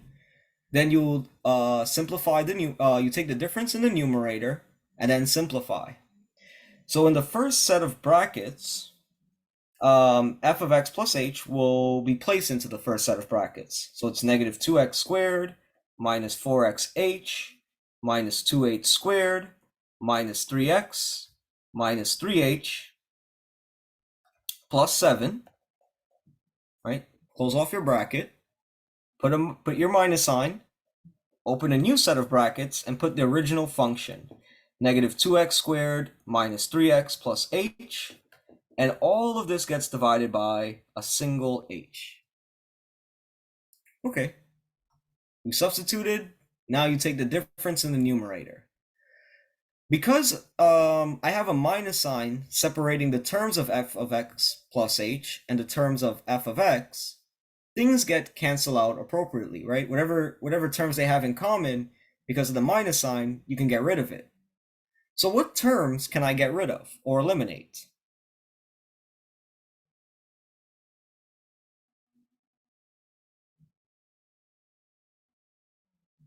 You can get rid of the negative 2x squares. That's right.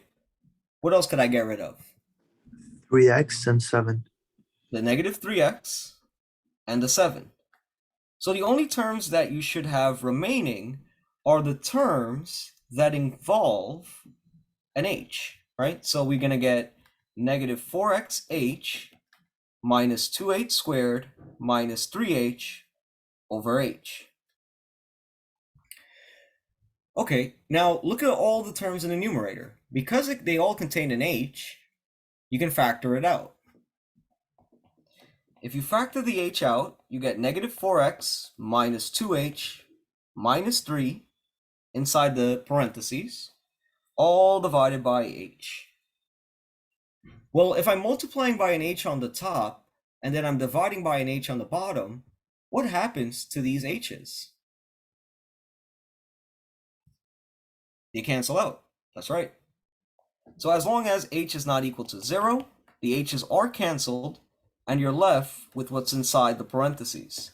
Negative 4x minus 2h minus 3. And that is problem 12. Any questions?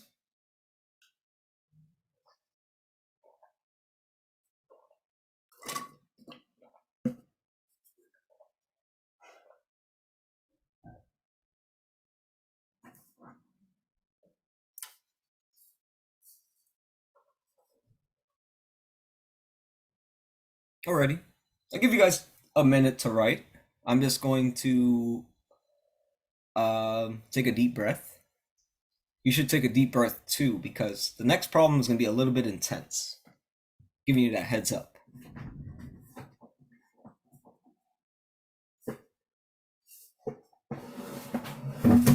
Oops.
Okay. Are you guys ready for problem 13?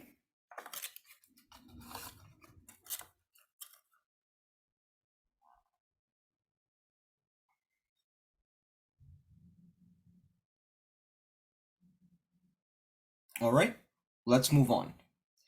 Problem number 13 states, draw the graph of f of x equals x squared minus 7x plus 10 divided by x squared minus 25. This is an example, an interesting one, that you will see again, this type of function, you will definitely see again if you're heading into Math 175, which is Calculus 1. So we want to draw a graph here of a rational function. One thing to note about graphing rational functions is that sometimes these rational functions, you can actually simplify them. You can remove common factors, right? Observe. If you look at x squared minus 7x plus 10, you can factor it, right? What are two numbers that when you multiply them, gives you positive 10 that adds up to negative 7? Negative 5 and negative 2. So the numerator can be factored as x minus 2 times x minus 5. On the other hand, if you look at your denominator, x squared minus 25, it will be factored as what?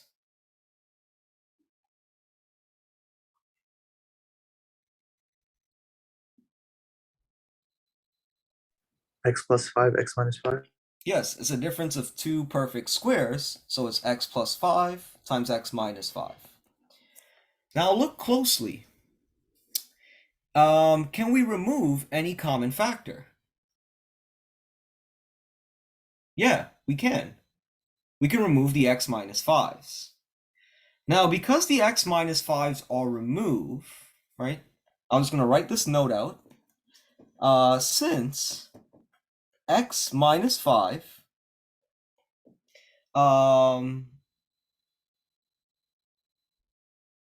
since the x minus 5 factor cancels,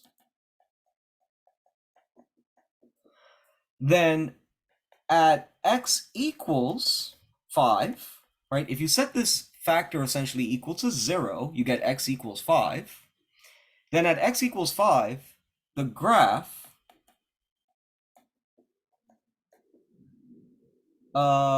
contains a hole. And when I say a hole, I'm talking about an open point.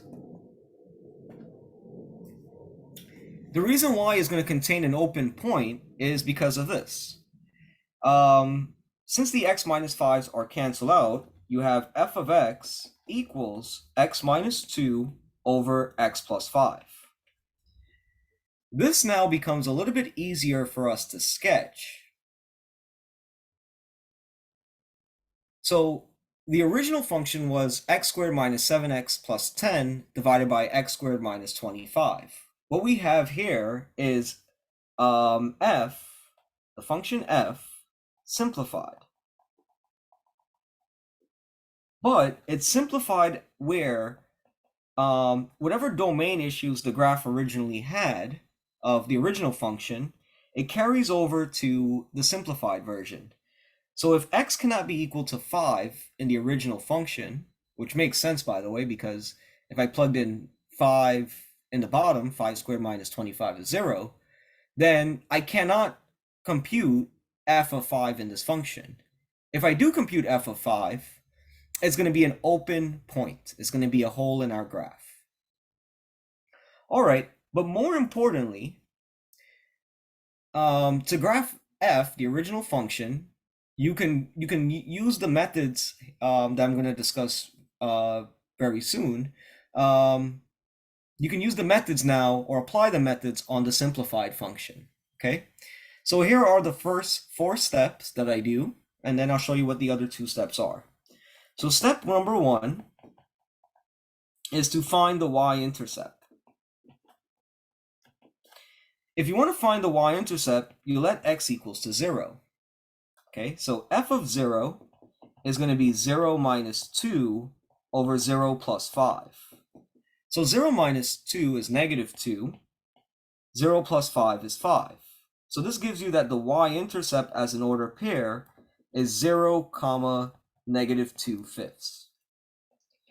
Okay, that is step 1. We move on to step number 2. Step number 2 states to find your x-intercept. So if I want to find the x-intercept, you now set the numerator equal to 0. Okay, so you're going to follow my pattern. You set the numerator equal to 0. So the numerator of the simplified function is x minus 2.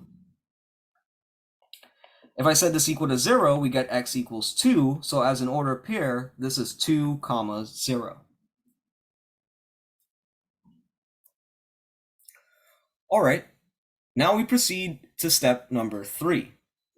Step number 3 is where you find the vertical asymptote.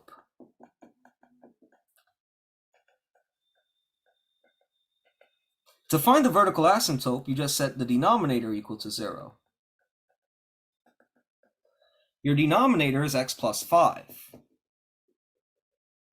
So you get x equals negative 5. So this here is going to be your vertical asymptote. I'm going to abbreviate it as VA. All right, now there's one more step. That's step number 4. And that's where you find the horizontal asymptote, which gives you your end behavior of your graph. Right? What happens basically as x approaches negative infinity and as x approaches positive infinity. So to find the horizontal asymptote, you compare the degree of the numerator and the degree of your denominator. So what is the degree of the numerator for the simplified function? Of the simplified function? 1. It is 1. Now, what is the degree of the denominator of your simplified function? It's also 1. Now, if the 2 degrees are equal, which they are here in this case, they're equal, then our horizontal asymptote, HA, is going to be defined as y equals what?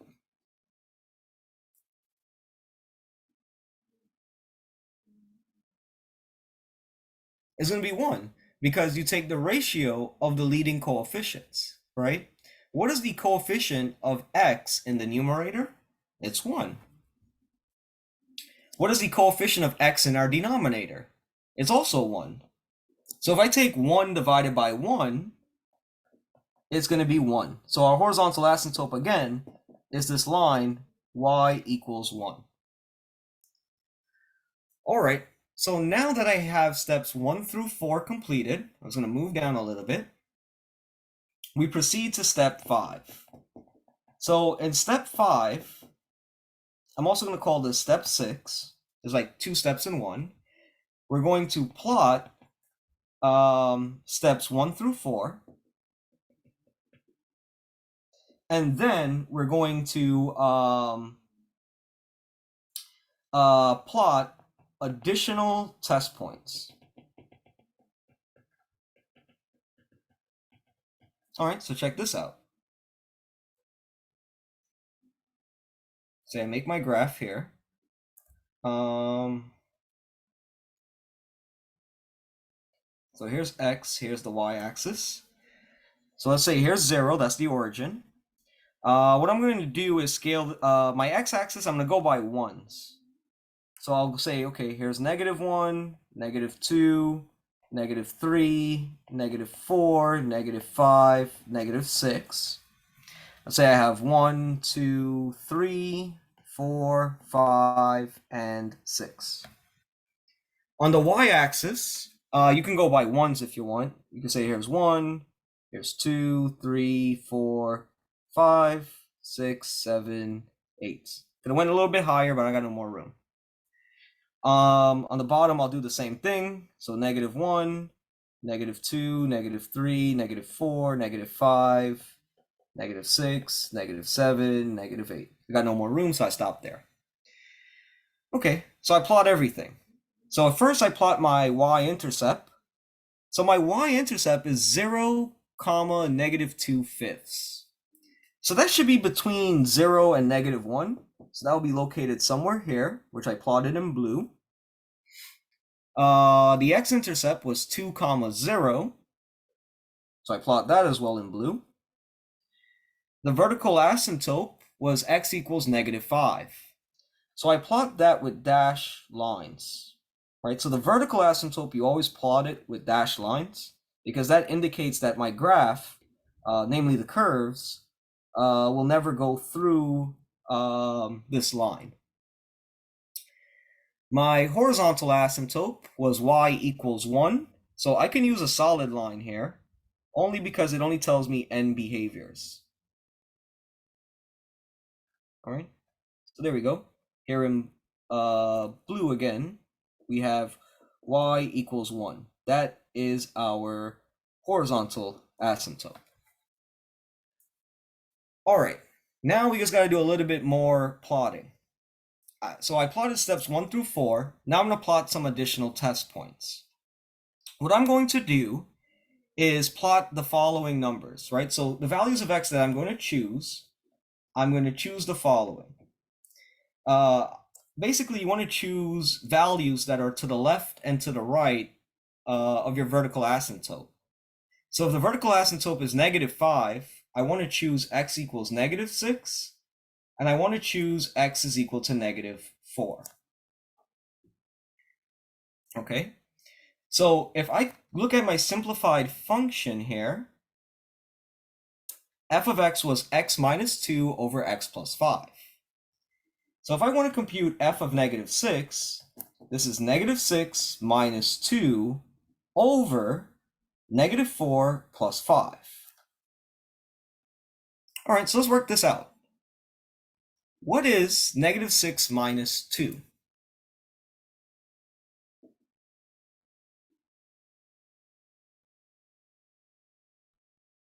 -8. Now, what's -4 plus 5? It's going to be 1. So -8 over 1 is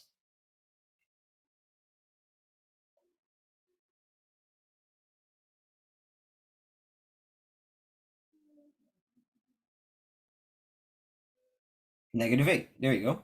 So I could plot this point. This order pair is -6, -8. So I'll plot it in red.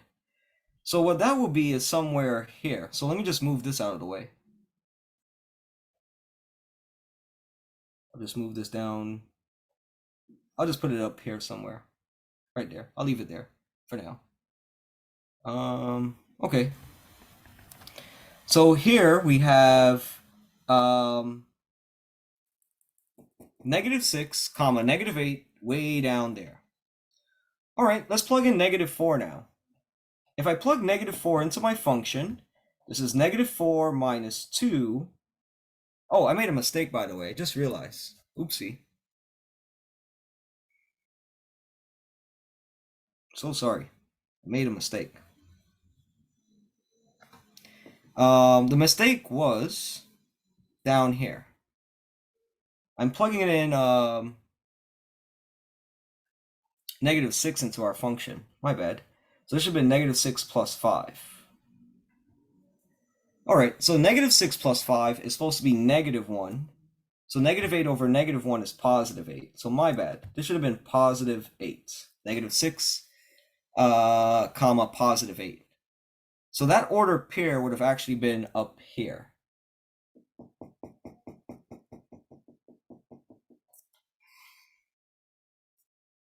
Okay, now we're going to plug in -4 into the function.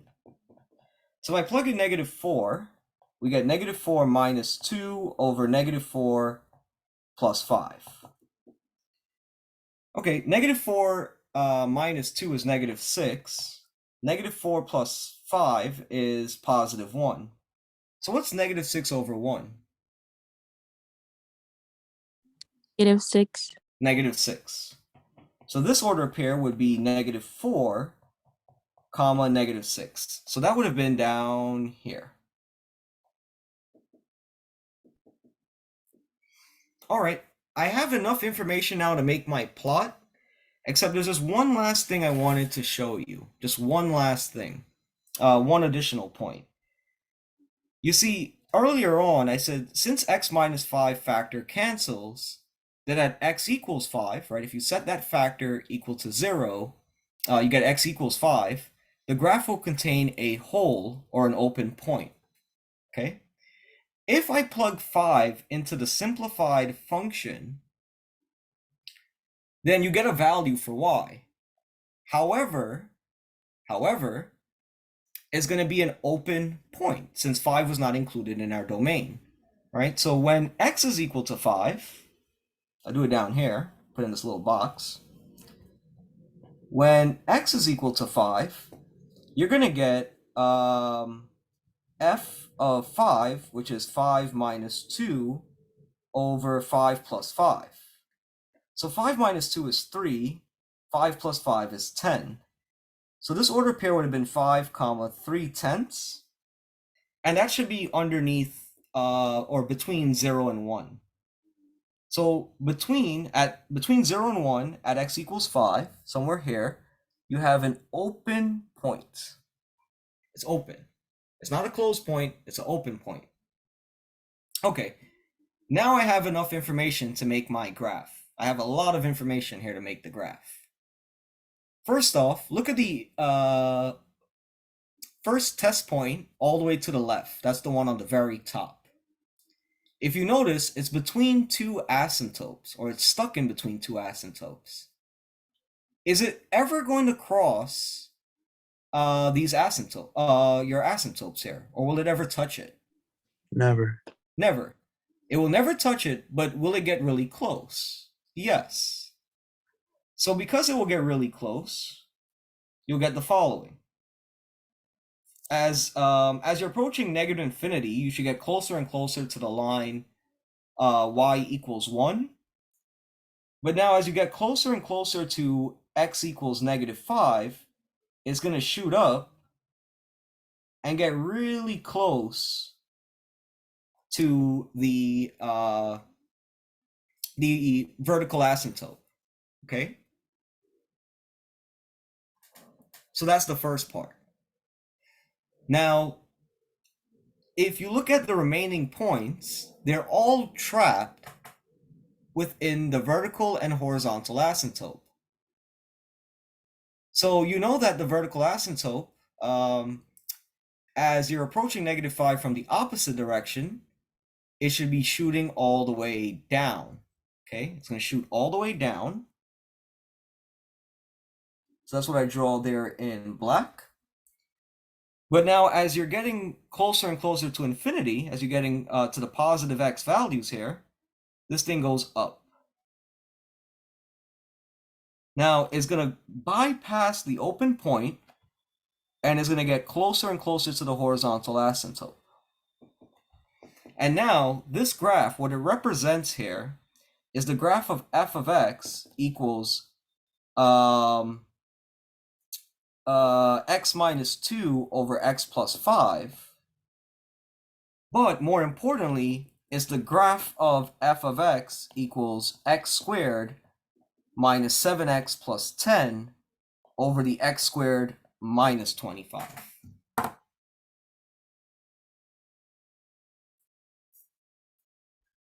And that's your graph, that's your solution. Is there any questions?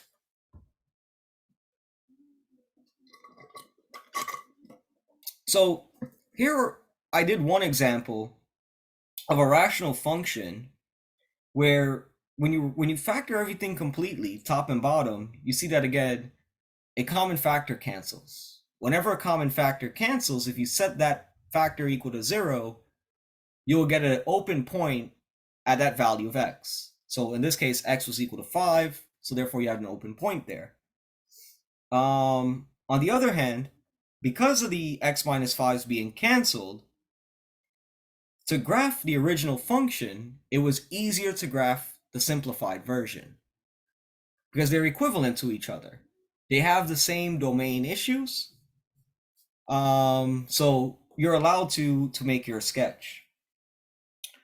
Another thing to note is that the sample final, the original sample final, contained an example where nothing cancels. So when nothing cancels, you don't have to worry about the open points. Okay, you don't have to worry about the open points. So the two examples that you should study, I think, are the one I did tonight and the one that I did Saturday afternoon. Okay, you should look back at how I did that one as well. Anybody would like to ask me a question?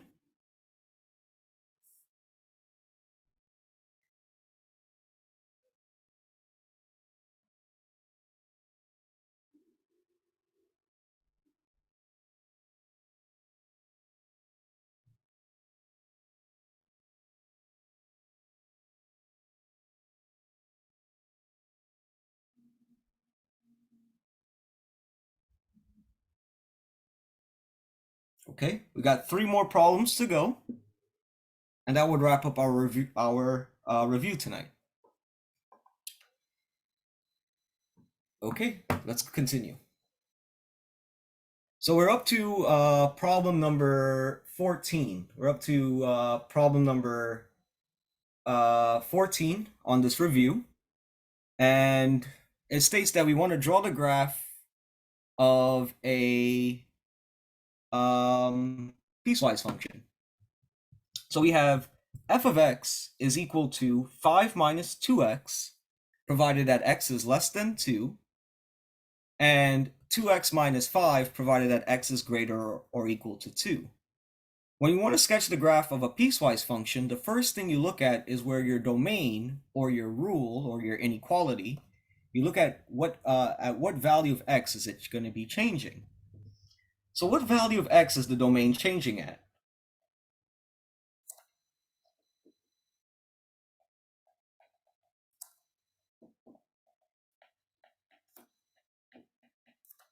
It changes at x equals 2. Very good.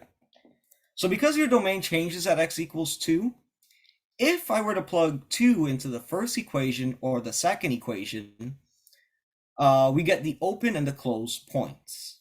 Okay, the open point is indicating where the first domain will end and where the second domain will begin. Okay, so for when x is equal to 2, we have the following. For equation 1, you're going to get 5 minus 2x, or you could say y equals 5 minus 2x, or 2 times 2. So if I multiply negative 2 by 2, that's negative 4. So 5 minus 4 is equal to 1. This will give us an ordered pair 2, 1. And for equation number 2 now, we'll have y equals 2 times 2 minus 5. 2 times 2 is 4. So 4 minus 5 is negative 1. This gives us the ordered pair negative 1, 2. We have two ordered pair. Sorry, my bad. It's supposed to be 2, negative 1. We have two ordered pairs here. 2, 1, 2, negative 1. Which one is the open point and which one is the close point?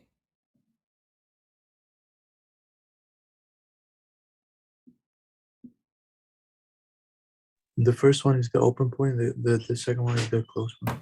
That's right. Because the inequality symbol for the first equation said x is less than 2, I know that's going to be an open point, whereas the second one is going to be a close point. Okay, so open versus close. We took care of that. Now I'm going to plot them and sketch the remainder of the graph using some properties that we discussed earlier. So we have the x-axis, the y-axis. So x was equal to 2. So here's 1, here's 2. The y value was 1 and negative 1. So let's say here's negative 1, and here is positive 1. Okay, so I plot my ordered pairs. I plot 2, 1, that's going to be open, and 2, negative 1 is close. If you look at your two equations, equations 1 and 2, you had 5 minus 2x and 2x minus 5, right? So equation 1, again, just rewriting them, was y equals 5 minus 2x, whereas equation 2 was y equals 2x minus 5. What do we know about these equations? What type of equations are they?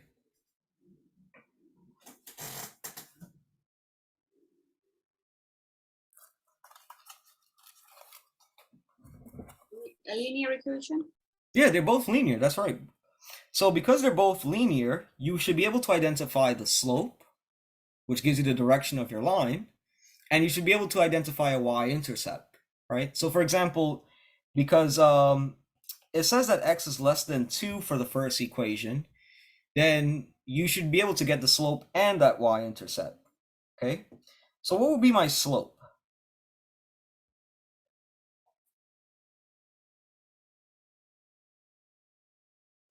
Careful, try again. Negative 2. Negative 2. So if the slope is negative 2, what do I know about the line? Should it be increasing or decreasing?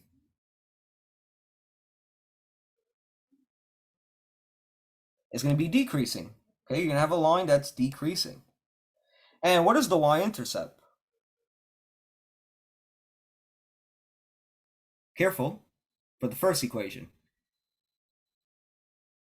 It's 5. Okay, so let's just say that the y-intercept is way above here.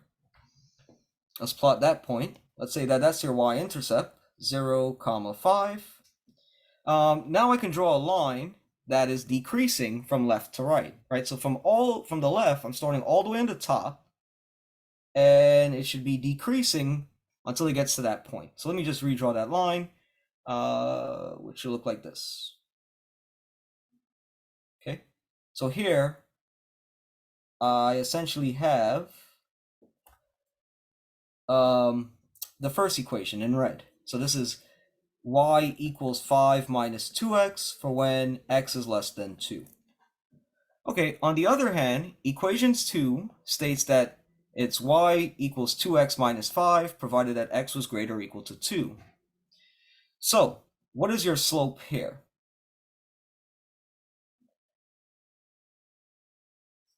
Your slope is going to be 2. And if the slope is positive, then what do I know about the line?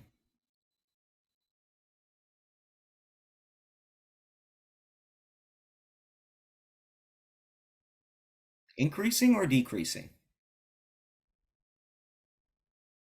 It's increasing. You have a line that's going to be increasing, and the value of b would have been negative 5. But is this point or this y-intercept needed?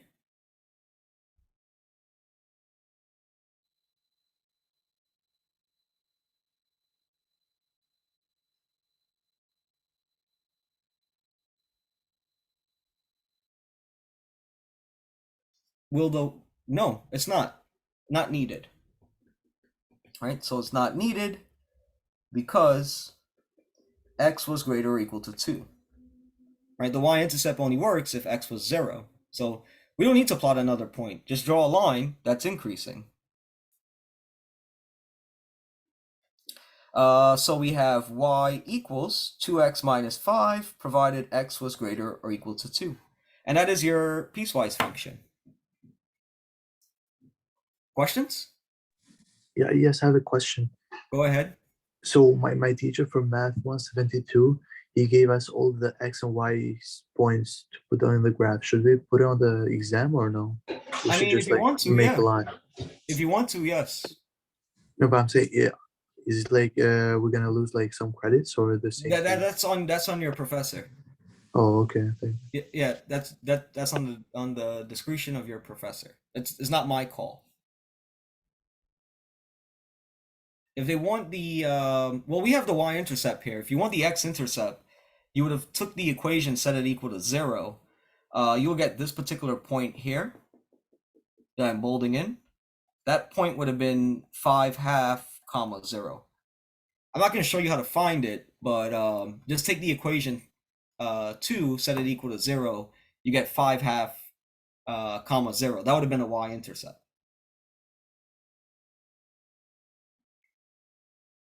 All right, any questions?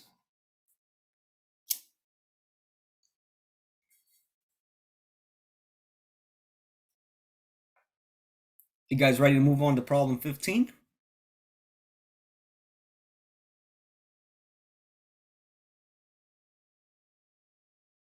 Okay, let's move on to problem 15.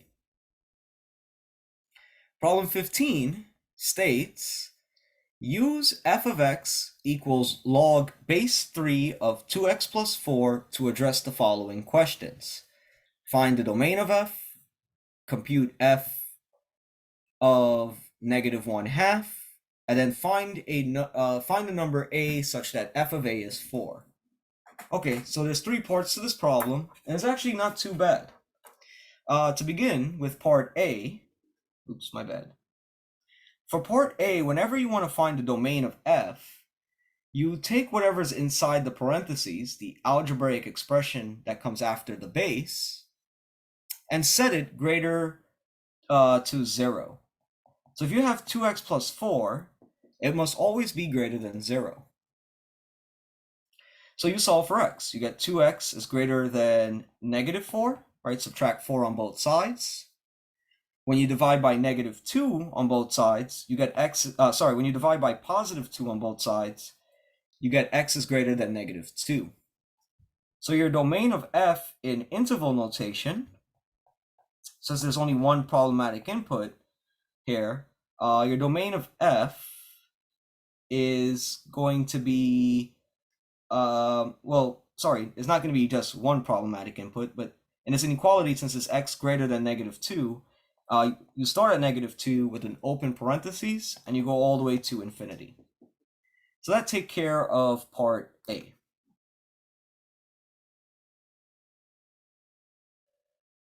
Now, part B states to compute f of -1/2.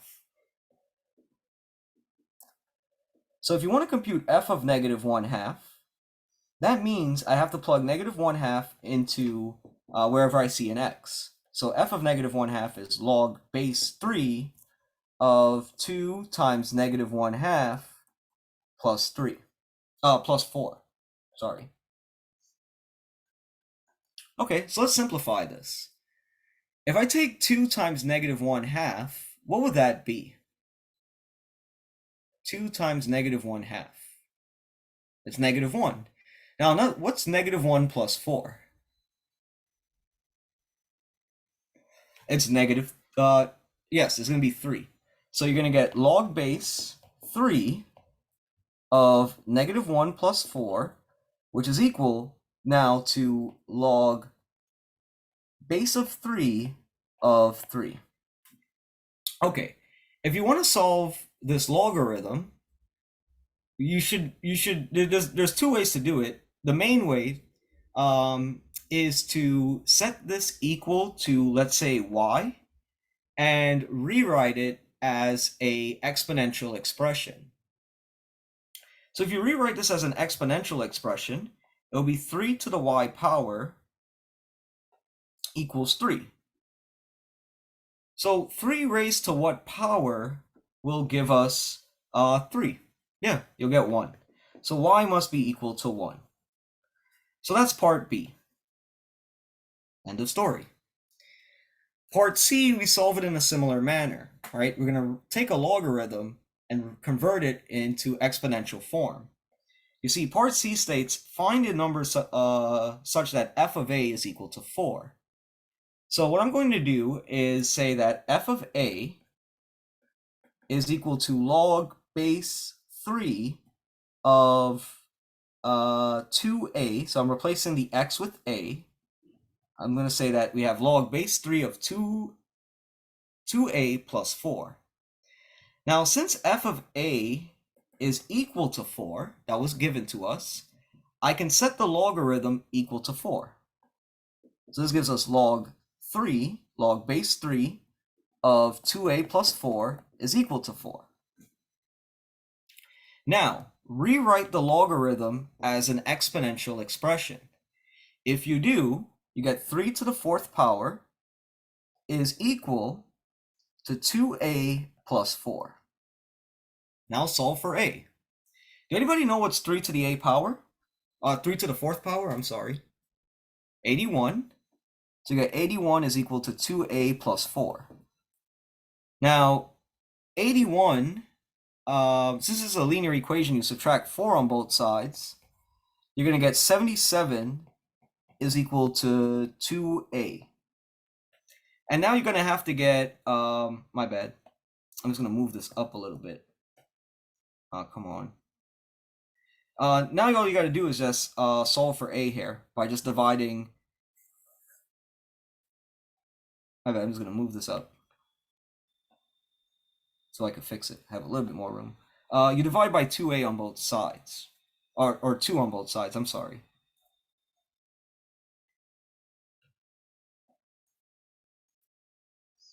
So if you divide by 2 on both sides, you will get that a is equal to 77 over 2. Which is 38.5. You're right, Ronaldo. Yep, 38.5. Okay, so that's part C. Any questions? To problem 15?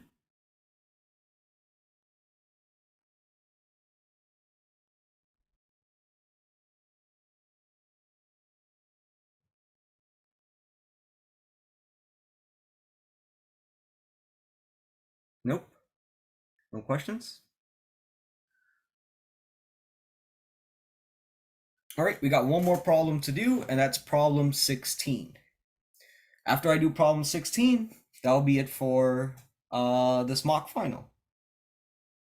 So problem 16 states, if the current price of an amateur theater ticket is $20, then the venue sells 500 tickets. A survey found that for each $5 increase in ticket price, 10 fewer tickets are sold. Use an equation to determine the price the theater should charge to maximize their revenue. Now, when you see this word maximize, what type of function are you typically dealing with when you think of the word maximize?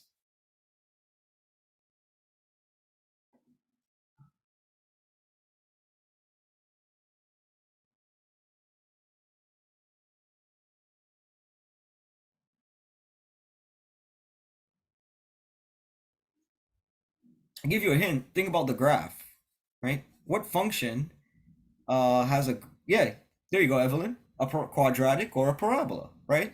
So essentially the way that we solve this problem, where it says use an equation, the equation must be a quadratic in a sense, right? So we have to write an equation that resembles a quadratic function. So this acronym should help. The way to solve this problem is think about PQR, those 3 letters, PQR. You see, the P is what stands for price, okay? So price is your P. And of course, I need to write out a price function. The Q stands for quantity. And you can write that out as Q of X. And R is your revenue.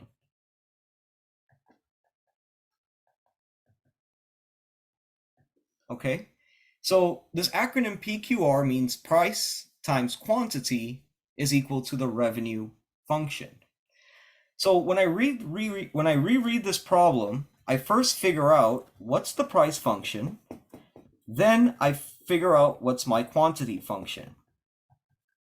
So let's work with the numbers they give us. So initially, it says that the current price of an amateur ticket is the amateur ticket is $20. So for the P of X, I know that is going to include the number 20. When the price are $20, your ticket price, the venue sells a quantity of 500 tickets. So that very first sentence gives you your initial values for the price and the quantity. Price will begin with 20, your quantity would begin with 500. If I just multiply those two numbers, by the way, it will give me a revenue. It will definitely give me a revenue.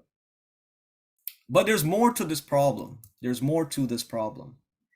states that a survey found that for each $5 increase in the ticket price, 10 fewer tickets are sold.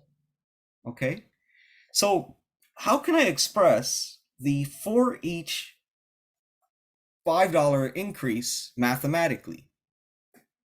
Careful, Mariam.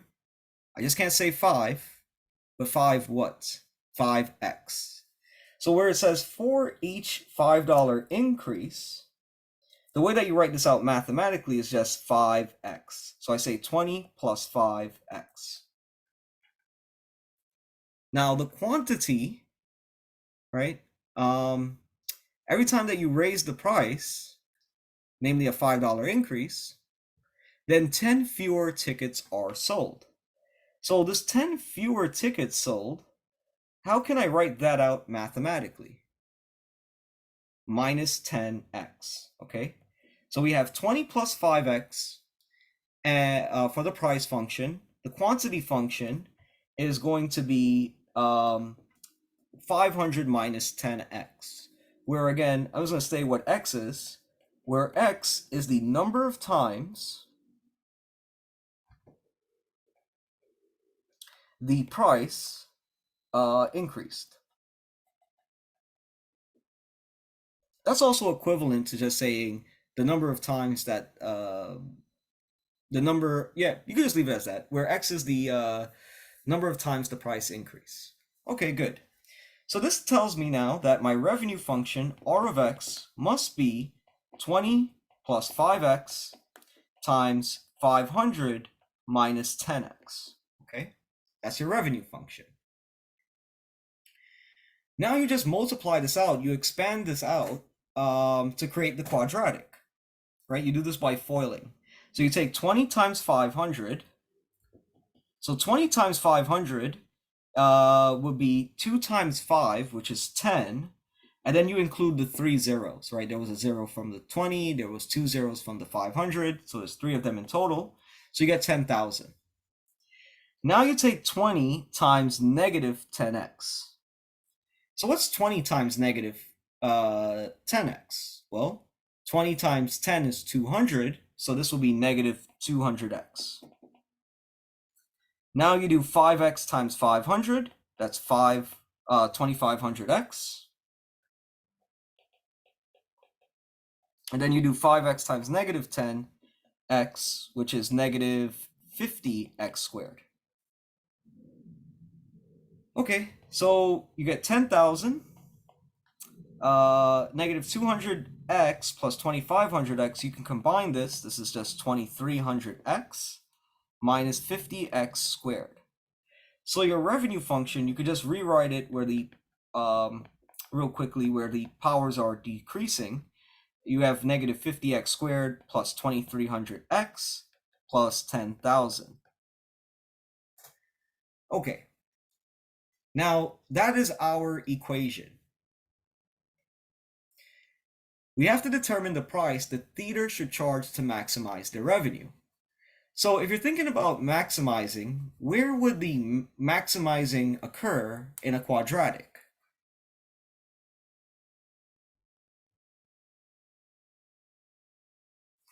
Where would the maximizing occur in a quadratic? Namely, what's the name of the point? The vertex. That's right. It is the vertex. So therefore, you have to find not the vertex here, but just the value of x. So if you find your value of x,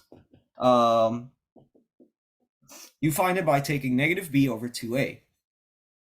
So since b is 2300, then you have negative 2300 on top. On the bottom, you have 2 times negative 50. So 2 times negative 50 is minus 100. You have minus 2300 on top. Negative over negative is positive. So I know this value of x is going to be a positive number.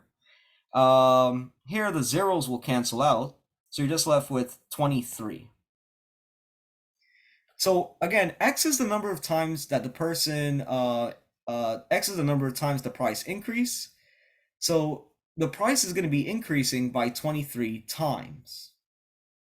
All right. Now, the problem asks us, use an equation to determine the price. So looking at our letters P, Q, R, which one am I solving for? Should I solve for P? Should I solve for Q? Should I solve for R?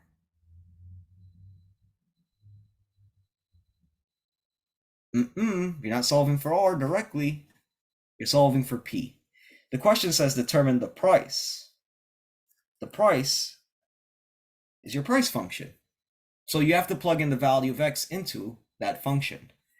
Okay, so when x is equal to 23, the price function, p of x, or p of 23, is equal to 20 plus 5 times 23. And you work this out. 5 times 23 is 115, I think. Right, you could double check me. Double check my math. 5 times 23 is 115. And when you add that to 20, you should get 135. So the price that the theater needs to charge for their ticket is $135 in order to maximize their revenue. Well, let's think about it. Let's think about this problem a little logically here. If the initial price was originally $20 and now they raise it up to $135, is anybody ever gonna go to this theater? No, not at all. Not at all. I probably wouldn't go. From a $20 increase to $135, no, I wouldn't go. But that's it. That would have been the problem. Now, if it did ask for the revenue, then you could have found the quantity. 500 minus 10 times 23, right? So we already ended the problem. We already finished it there. But just showing you something. If it was asking for quantity, right? For quantity, we have Q of 23. So the quantity function was 500 minus 10x. So that would have been 500 minus 10 times 23. That's 230.